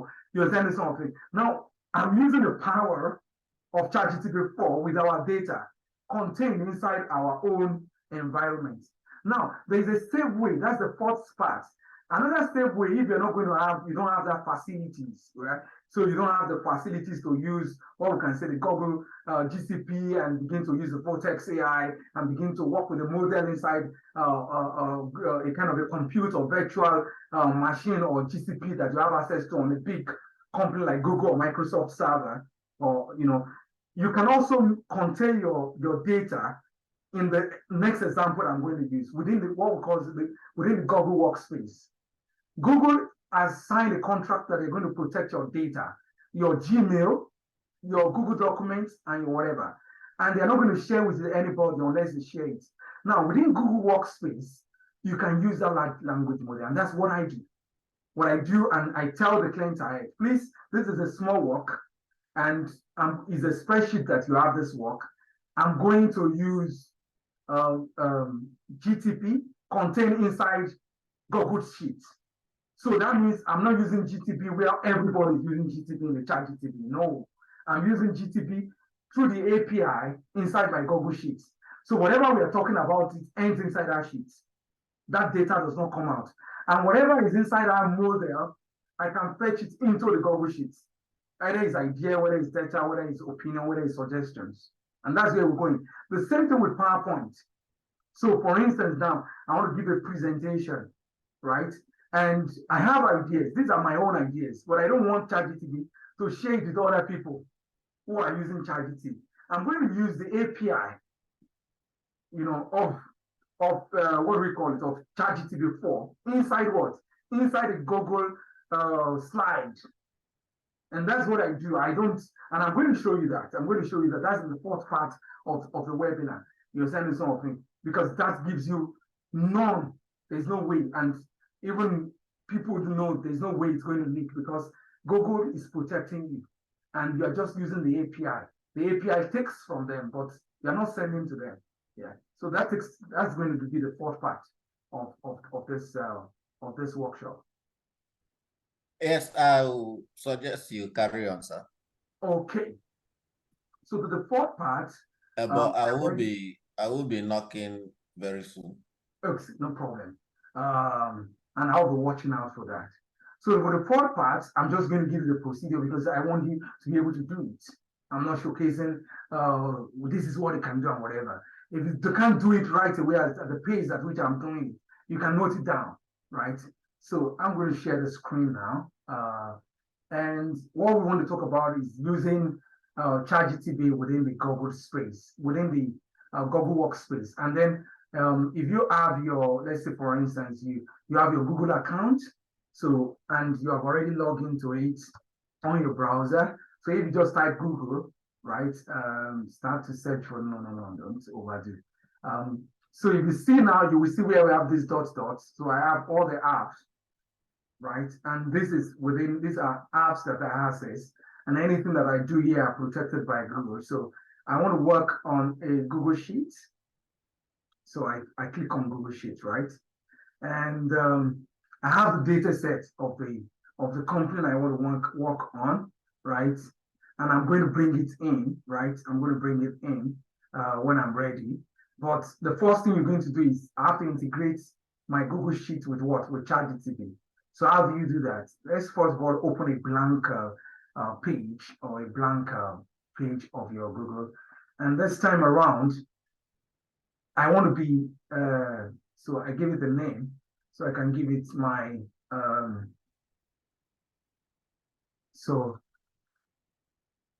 my GPT model. I can call it my lab where I'm doing my own analysis or whatever that I want to do. You can give it any name. Then you know that now I have to connect to the API, the server of ChatGPT company. So I'm not using their framework and whatever. So I go to the extension. Now, sorry, I've already installed this, right? So I go to the extension, or you can go to the extension, and then when you get to the extension, you click on add on, and then you click on, when you click on add on, you say get add-ons. Now, if you don't, because you don't have it already, then you now look for GPT. You understand something? So you look for GPT for docs, sheets, and slides, right? So this is a plugin. Now you can see, for instance, the tick installed that I've installed for Workspace. So I've installed GPT Workspace. So it addresses whichever one that I'm working with. So which means that instead of using GCP and giving that model and the chart my own data, I will connect to the API and be working from my sheets, and that protects my data. So now, having done that you have done the installation, you will see this come up, right? And then the first thing is you will set your API, right? You will set your API. Now, you ask yourself, where do I get the API of my ChatGPT? You need to go now to your ChatGPT account to get the API, right? So what is showing here is showing you that I have inserted my own API here. And do I want to change it or clear? But you have not done that. So what you do is, let me close this. You go to your account on OpenAI. So we go to OpenAI. That's the name of the company. So this OpenAI login. Yeah. So you know, what you do on ChatGPT, you can do it on OpenAI, which is there where they have the labs and other things and all these things. Well, ChatGPT is to give you the conversational, and is also to protect people who don't like seeing a lot of things or who don't like technical things, to have users friendly, you know. So everything that's like, for instance, you see that this is what I do in ChatGPT, I can do that also in my, what we call it, in the OpenAI here, where you can see the playground. So it's going to be more or less like, but I'm not using their playground this time around, but I'm only showing you that any account that you open with ChatGPT is actually you have access to this. So you just go to platform.ai, but you know, you go to your account, you know. So, but if you want to be doing all those things, this one is, instead of using ChatGPT, you can be using those things, changing models, talking about whether it's the mode of chat you want to complete and all this other stuff. So this is more or less like advanced for those who want to be doing it without, but this one still doesn't protect your data. But now we go to API references. So that's where you go to, but I can go straight to my own account, go to overview, right? So if I go to overview, I can, so you can say build a ChatGPT plugin and all these other stuff. And so a lot of people comes here and this is where developers and other people come to. So let me see, go to my own account and view my API keys, right?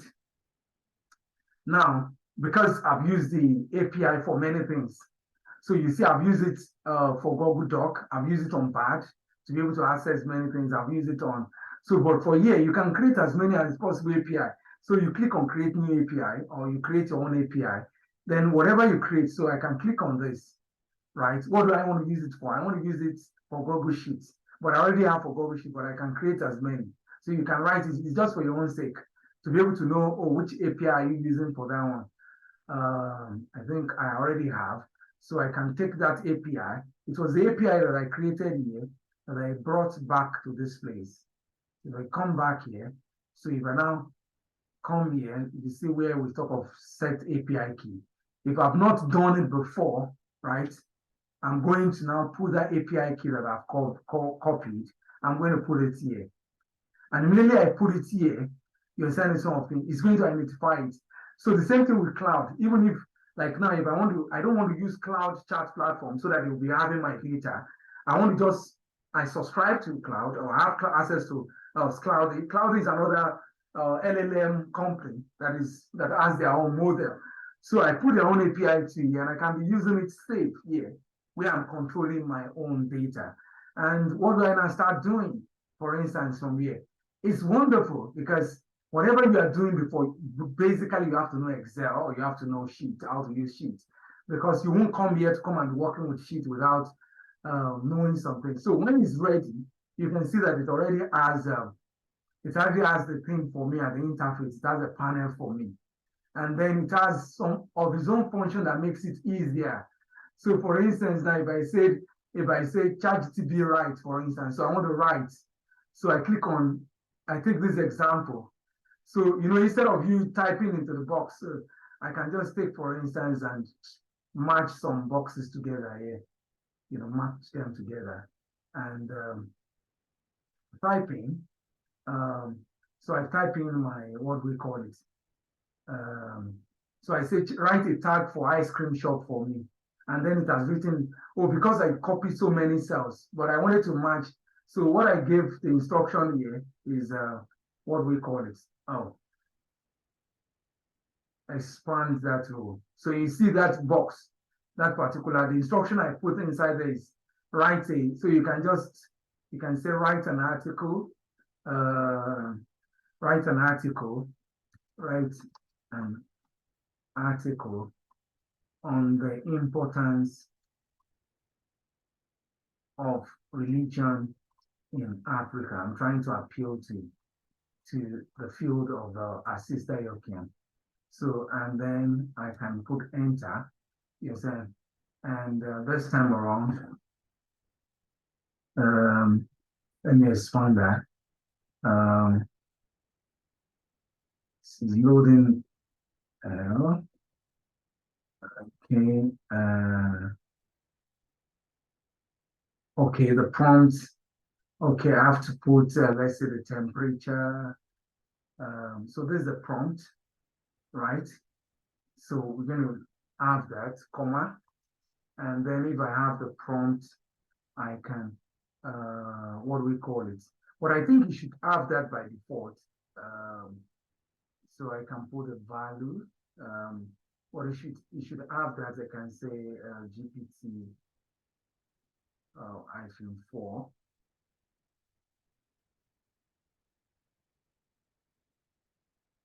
I don't actually believe we should be doing text here in the Excel. We can do the text in the document side. So let's leave that one. We can do more or less mathematical analysis here. You're sending something, and I will refer you to this spreadsheet, which I personally would say that I'm still spending some time with it, especially if I'm using ChatGPT for people's data analytics works or something that the person already said my data was not leaked. So you copy some of the prompts here. So let's say, for instance, you see, what do I want to do? You send, I want to prepare data. You send something. So it gives me some of the samples that I can run. So you see, this date, ChatGPT format this, and if you're into data analysis, when you are cleaning data. So you give it the formula. So when you use it, and then when you use this formula here to standardize, to extract, to clean, and all these things. So which means that if I'm using it here, I'm not exposing the data because we're just working. If you're using to translate essays and all these other things, but I would advise let's limit mathematical calculations to and anything quantitative to the sheet. To the document, we can easily do all those, and that's the one maybe people who are doing quantitative analysis who want, so I'm writing a paper, I'm writing an essay, and I don't want the brainstorming that I'm doing with ChatGPT to leak to the public. So I don't want to go and use it in ChatGPT. So I come to the doc, open a new document, and start interrogating it. So I would say is project for, let's say, for claims in London. So for my claims in London, and then my client asks me, to suggest ways in which we can improve the websites of secondary school,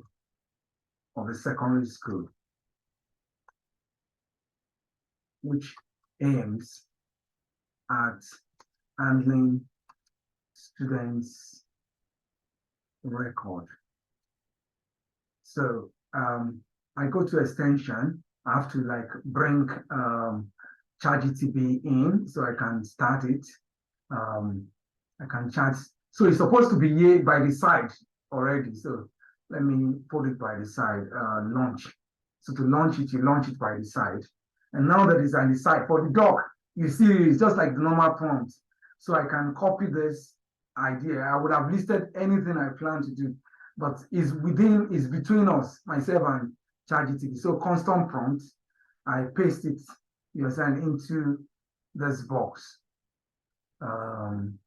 So custom prompt, okay, and then I paste, type your prompt or here or in the document. So which I have use column or document as context, and then I can submit this. But I can take the model that I want. So I want GTP4, and then so it has already taken that. So and I want it to continue from where I stop.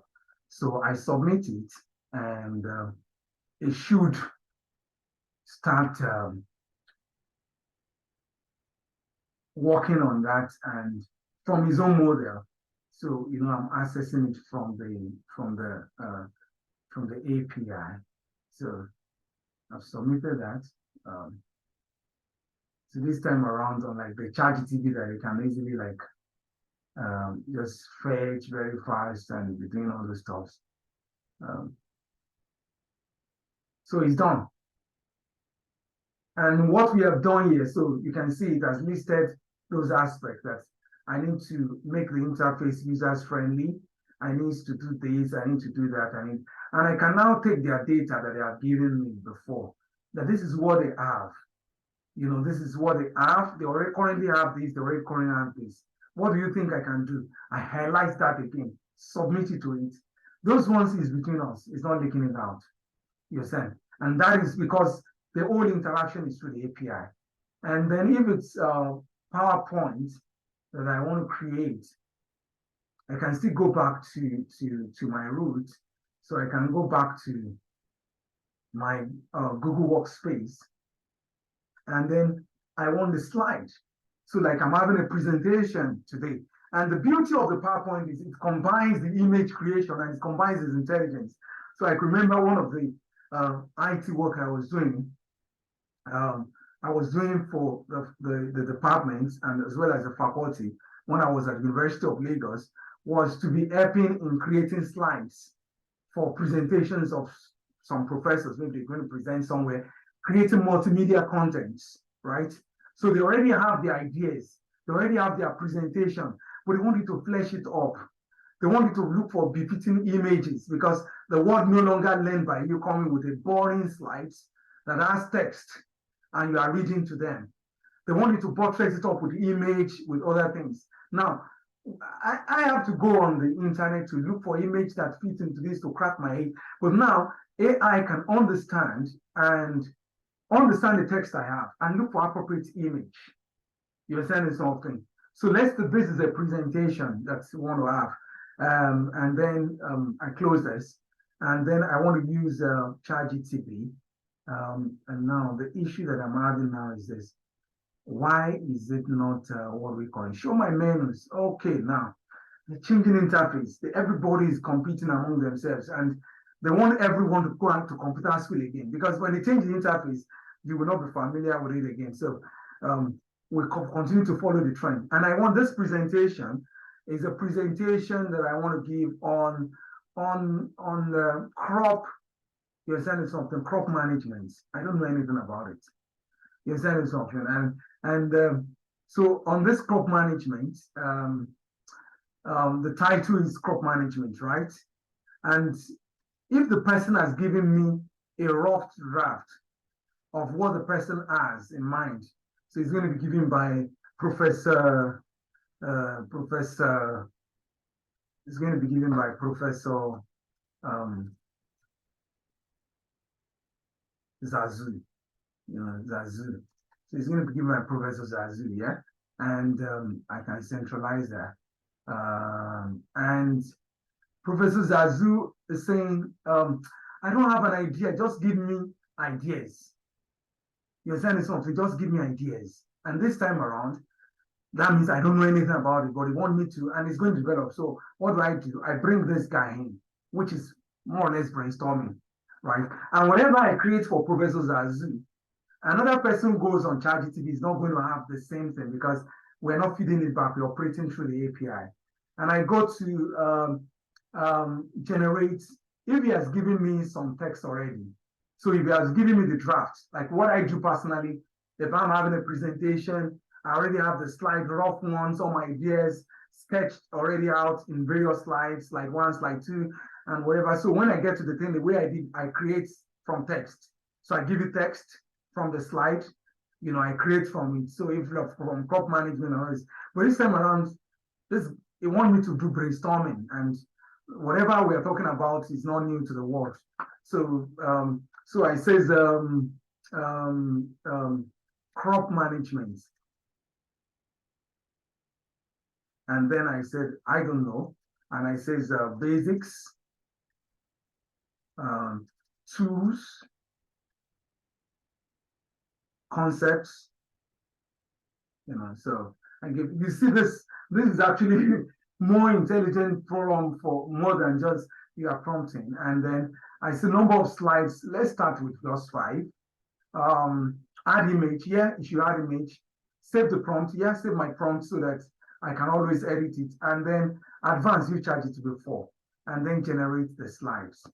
So he's going to now work on this, like, okay, let's work for this guy and see.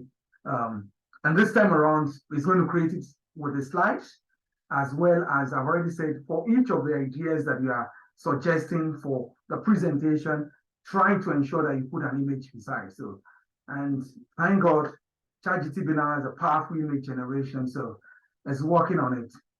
And you see this time around that it thinks deeper than the way it thinks in the other side. The other side is like the periphery of whatever that is scrabbling here and there from the data set. And boom, we are ready with the slides. Introduction to crop management, importance of the crop management, the basic tools for crop management with the appropriate image, crop management practices and challenges for crop management. Even if the Professor Zazu does not want this text, he will want the images. He will send this kind of thing. And then Professor Zazu looks at it and says, okay, this is my outline. This is my outline, right? And these are the authors that I have in mind. And then we continue, and whatever will come out of it ends here. You know, it ends here, is between us. And then we get it sorted. So that ends with the sheets, the documents, the slides. For the sheets, I will tell you to greater extent that the sheet work best when you have what we can say, you have an advanced understanding of Excel running, and you ask it to be suggesting formula for you. I will tell you, I'm still learning lots of things when it comes to analyzing quantitative data, and I'm spending time.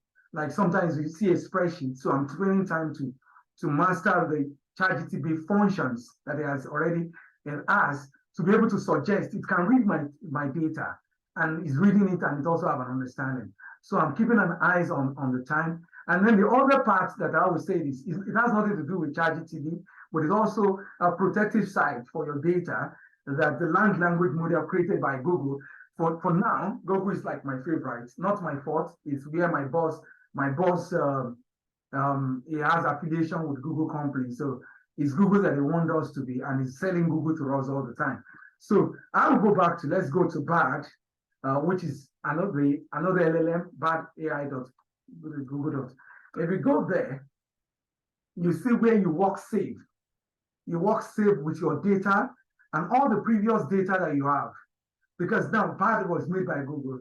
You've been using Google products all this while. You're using Gmail, you're using Google Documents, you're using Google Drive, for instance. So if, for instance, if I go to, let's say, I go to my Google Drive, for instance, Google Drive, and I go to my drive here, and oh, sorry, I know I'm doing a lot of things on the system, and I know you will crash one point or the other. Try to manage your memory. So I go to my Google Drive, for instance, and when you get here, like I have 2 terabytes, right, of storage, and I've only used 278.84. Now, whatever I've been storing inside here are my own data sets. I can interact with it. You send me something. And because I'm having it now, so imagine I'm putting more data set into it, like, so I'm pouring more data set. Obviously, I'm going to be pouring more data sets into it. You send me something. And I want to be interacting with it. So I'm not searching large language model. I want to be really dealing with my own Google product. The same thing with my Gmail. I don't want to be searching for Gmail that I've been using for ages. Now, what you do is bad solves the problem. And that, for me, is the only thing that makes me like say, Google, I think we don't care what happens to OpenAI, but Google, we're going to follow you to the later, and we're going to follow your technology. What do I do here? You know, I integrate Google, that's the Google LLM, the large language model of Google, right? I integrate it with my devices, with my frameworks, with my workstation. So let's say, for instance, now I install these extensions. So on the pad, you know, I install the extension. So I have access, I install to YouTube. So I have access to YouTube server, not just my own account, the entire YouTube server of Google. I have access to that of my Google Workspace, which include my Gmails, which include my Drive, which include my documents, which means I can interact and question with it. So we are working in a safe environment, right? And I'm using the LLM power, the power of their own model to interact with it, not Google. And then I have Google Map and other things which I added, right? And I can go here, I can say, check my Gmail. So I can come to the new chat now, right? And says, using the plugin,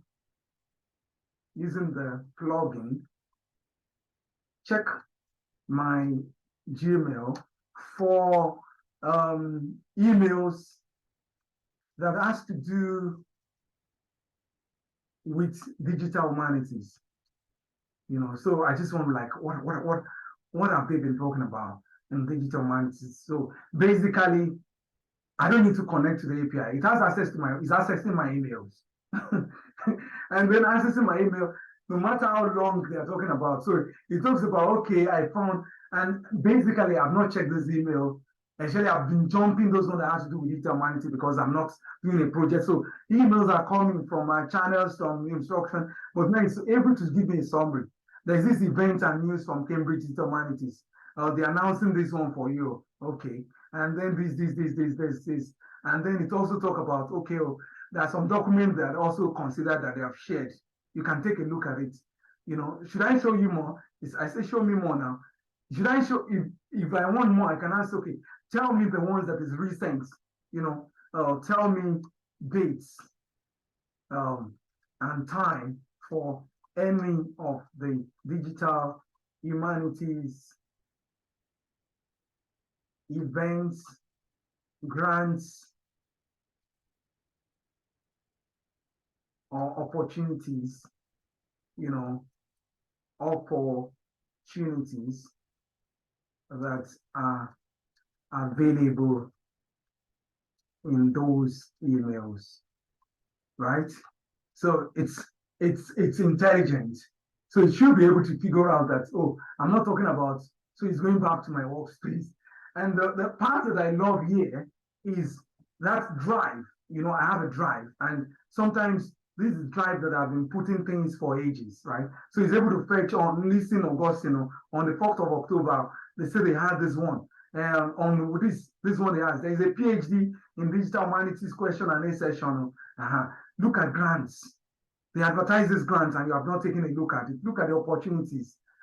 So you can review this document. So This is not large language model. I've created my own. And then, for instance, now I'm having an event now, or we're learning ChatGPT, and I say check my Google Drive, and I want to give you resources, but I can't be searching and out of about 200 and something that I have in storage. So check for resources in my Google Drive that that could be relevant to teach ChatGPT.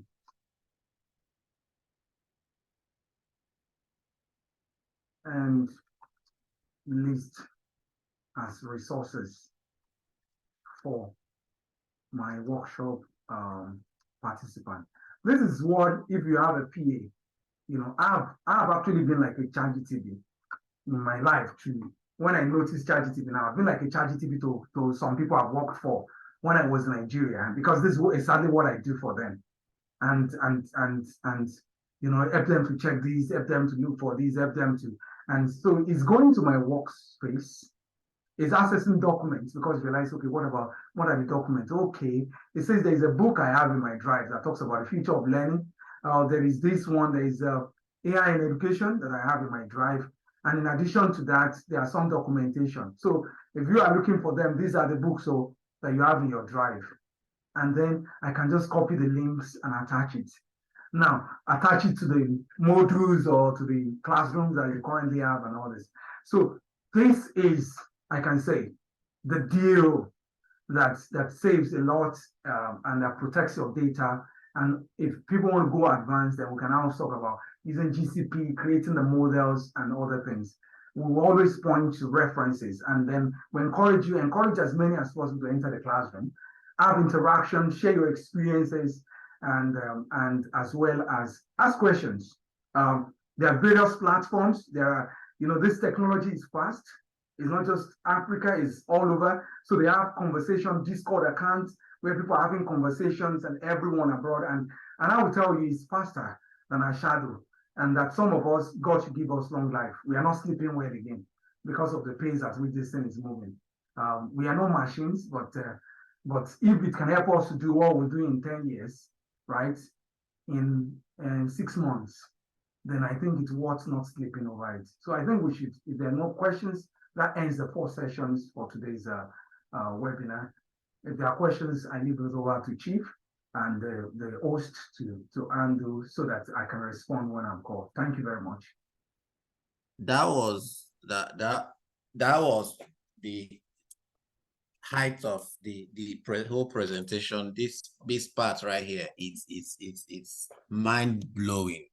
I mean, when we started, we are shouting AI did this, AI did that. Now AI has integrated into Google Drive.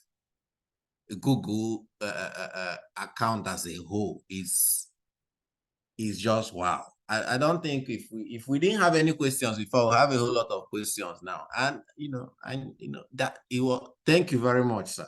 It was beautiful. So I can see chats coming in. Thanks a lot. You see that this part is I mean, it makes the whole work easy. I mean, coming from a lecturer's perspective, I do a whole lot of PowerPoint I need to present, but I never knew this particular part. This is work done. I just get my materials, give it to Google Power presentation, and I have my PowerPoint presentation. Like, yeah, I feel you, Sam. I can see hands going up. I have lots of questions, but I'll rather throw the floor open. So we'll start with okay, let's start with Sam. Sam, please. Hello, everyone. Once again, thank you, facilitator. Thank you, moderator. This is really mind blowing. In fact, this is only this fourth section that we have done, and we have gone into details. It's more than enough. I'm really impressed with what Google has done with that, and with the demonstration I've seen here tonight. I'm really pleased, because a lot of times I have taken time many minutes, many hours sometimes to search for materials or things that I could just have used back to lay my hands on it. And tonight has made it really, really wonderful. Thank you very much. Now, the question I want to ask is that this new Microsoft Bing that has been integrated with ChatGPT, can it do something similar to what you have demonstrated with Google Bard? That's what I would like to know. Or if it cannot do that at the moment, is there anything in the pipeline that Google has been Microsoft is working on that is going to be able to either measure or compete with what we have just seen tonight in this fourth section? Because naturally, I have a lot of Google accounts, but recently, because of my further studies, my school is more into Microsoft accounts and Microsoft tools.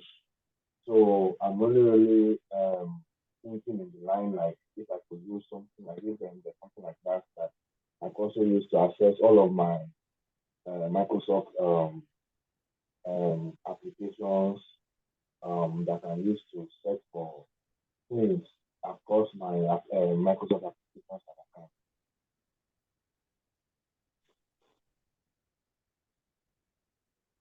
Okay.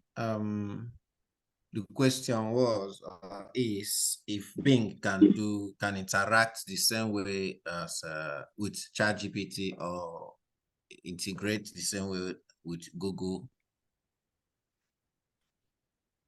Are you with us, Augustine? To address that, the question, I know that some people don't want to be paying to Google, paying to Microsoft, paying to OpenAI, and that was why I was thinking. I was telling my wife that we in this technological age, we have to pay tithes not to God alone, but we are paying tithes to all these people on a monthly basis for all these things. Well, I understand you want to stick to Microsoft. Microsoft has done something wonderful, even though they are slow. So if you go to, let's say, for instance, Microsoft Edge, I'm sharing because I use all their products. I use all of them. All of them have their own advantages and disadvantages. So one of the things that Microsoft has done is to rework their interface in such a way that you can store the there's an error somewhere. Maybe you can mute while we address this one. So if you go to, let me go to this place. Let's go to Microsoft, Bing, right? And if it didn't crash, because I know that I'm running some things on the system, okay? And so we talk about the chart, right? So we'll go to this chart. And then if you get to this chart, yes, they have their own LLMs, they have their own access. It's doing some things. As integrated with their platform, like now, okay, you use Microsoft Word, and then you have the Microsoft, what we can say, the cloud, where you have your Excel and whatever, which are Microsoft products. As we have Sheets and all those things, we are Google products. I don't know if they have integrated with, but I believe that their search engine too is smart. Before ChatGPT, OpenAI, we talk about design or image. Oh, Microsoft have done it. They didn't just shout about it. So you see, they are working hard, and I know they don't make noise. That's one thing about Microsoft. The only thing is they integrate whatever they are doing to their product. You don't have their product, you are not enjoying it, right? So all this one they're talking of daily 3 of what we call it of ChatGPT that came out last week. I was among those who are doing the shouting too for it. But I love it anyway, and I use it to do something, post it on LinkedIn so that people can have access to it. But the truth is this, let's be fair, Microsoft has done it ahead. You're saying something, they have done it ahead. So if I, for instance, if I click on Dale, for instance, and I ask it to create image, it's going to. Or if I just go to, I said Bing, you're saying something, / create, you're saying something, so I go to bing.com/create. That's Microsoft Image Creator. It does wonderful things. And the thing is, they don't ask you to pay for subscription. Another interesting thing that I think is not part of today, but they have built AI into their own interface, into their edge. So if you look at my interface like this, it operates on AI, it studies me, it has some tools that arrange it that also fetch from, like if I go to this tool, for instance, I don't just have calculator and all this thing, I have AI that is interacting with models. You're sending something. I have other things. I can click on my LinkedIn and make my LinkedIn to also interact with models that I can interact with. So, and then they also have this wonderful one that I have a split. You're sending something. I have the categorization. These are AI driven. These are AI driven, and I know they are going further. And just keep an eye on it if you are using Microsoft. Be on alert. Microsoft don't shout. You know, they give it. And if you want to log into this, you know you have to log in with your Microsoft account. So basically, we pay Microsoft our accounts to be able to use them and then to give benefits. So you don't need to subscribe for ChatGPT. You have alternatives. But for now, ChatGPT does it. You know, and with the API, like I will tell you, with the API, I will tell you they are doing the best. It now depends on the company. If currently the company I'm working for is saying it's Google, I will go to another one, they will say, we don't know what is Google. They're not using their cloud. They're not using, it's Microsoft you need to. So that's why you just need to keep it in your diary or write it on your notice board. 4 companies you should keep an eye on. Google, OpenAI, Microsoft, and which was the 4th one? And I think Amazon, because of their cloud, right? And then you use Amazon for other things. I think we can take more questions. We have one Sunday, if you please. Thank you very much for this opportunity. Thank you for opening our eyes to these great innovations. A very quick one. I just want to ask a question concerning the images generated, especially by the Google slides. So I don't know if there is any copyright issue with those ones. For instance, there are images you use, you need to like point at where you are getting those images from, except if you are using site like or Splash and the likes. But there are the images that are copyrighted. So I don't know if you can actually use. All right. Thank you. I hope you. I get your question very well. Sorry to interrupt you. And I got your question. You have another one, or should I answer this one? So for academics purposes, what they talk about is we should avoid plagiarism. And plagiarism is when you cite something without giving the source, right? And anything you have placed on the internet that is in this World Wide Web, so far as you didn't protect it or you didn't put it as unaccessible web, whatever, it's available. You understand something? So what ChatGPT does from its own API when I'm using it within the Google Sheet is it gets the image that fits into it from its own intelligence and provide reference. So you can see it under it. So this is where I got it from. And that clears the whole idea of copyright. You know, so you can see basically even when we carry image, even before AI start doing it for us, we too have to put a reference there. You understand? And once we reference the source, the owner is satisfied. You know, and that's all. So there's no copyright error. That answers that question. Okay, thank you very much. Do we have any more questions, suggestions, discussions?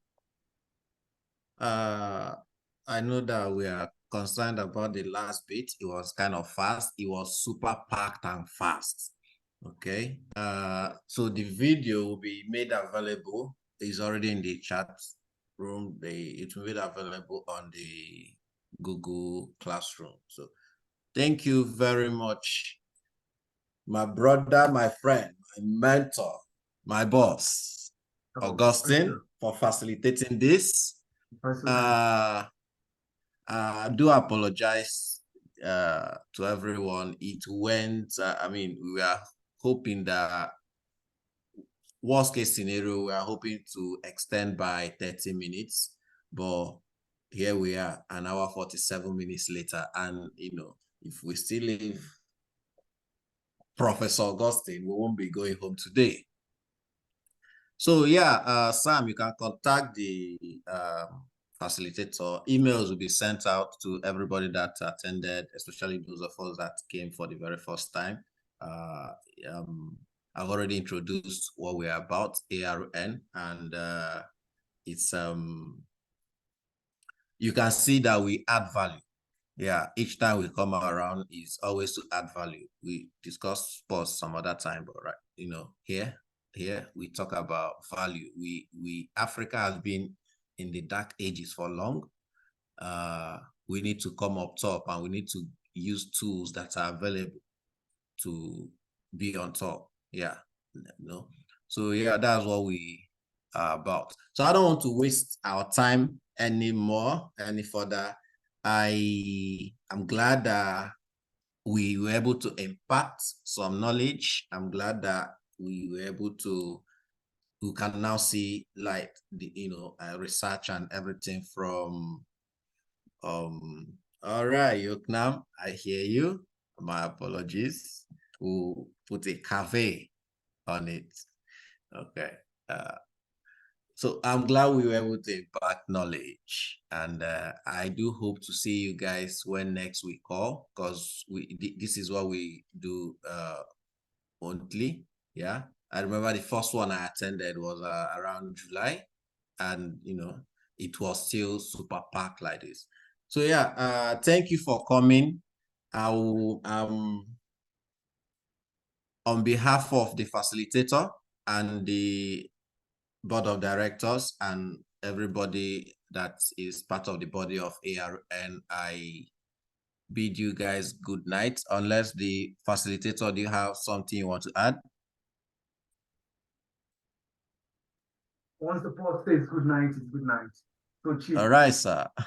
All right. So good night all. Thanks for having us in your houses by this time of the night. Hope to see you guys soon. Bye. Bye.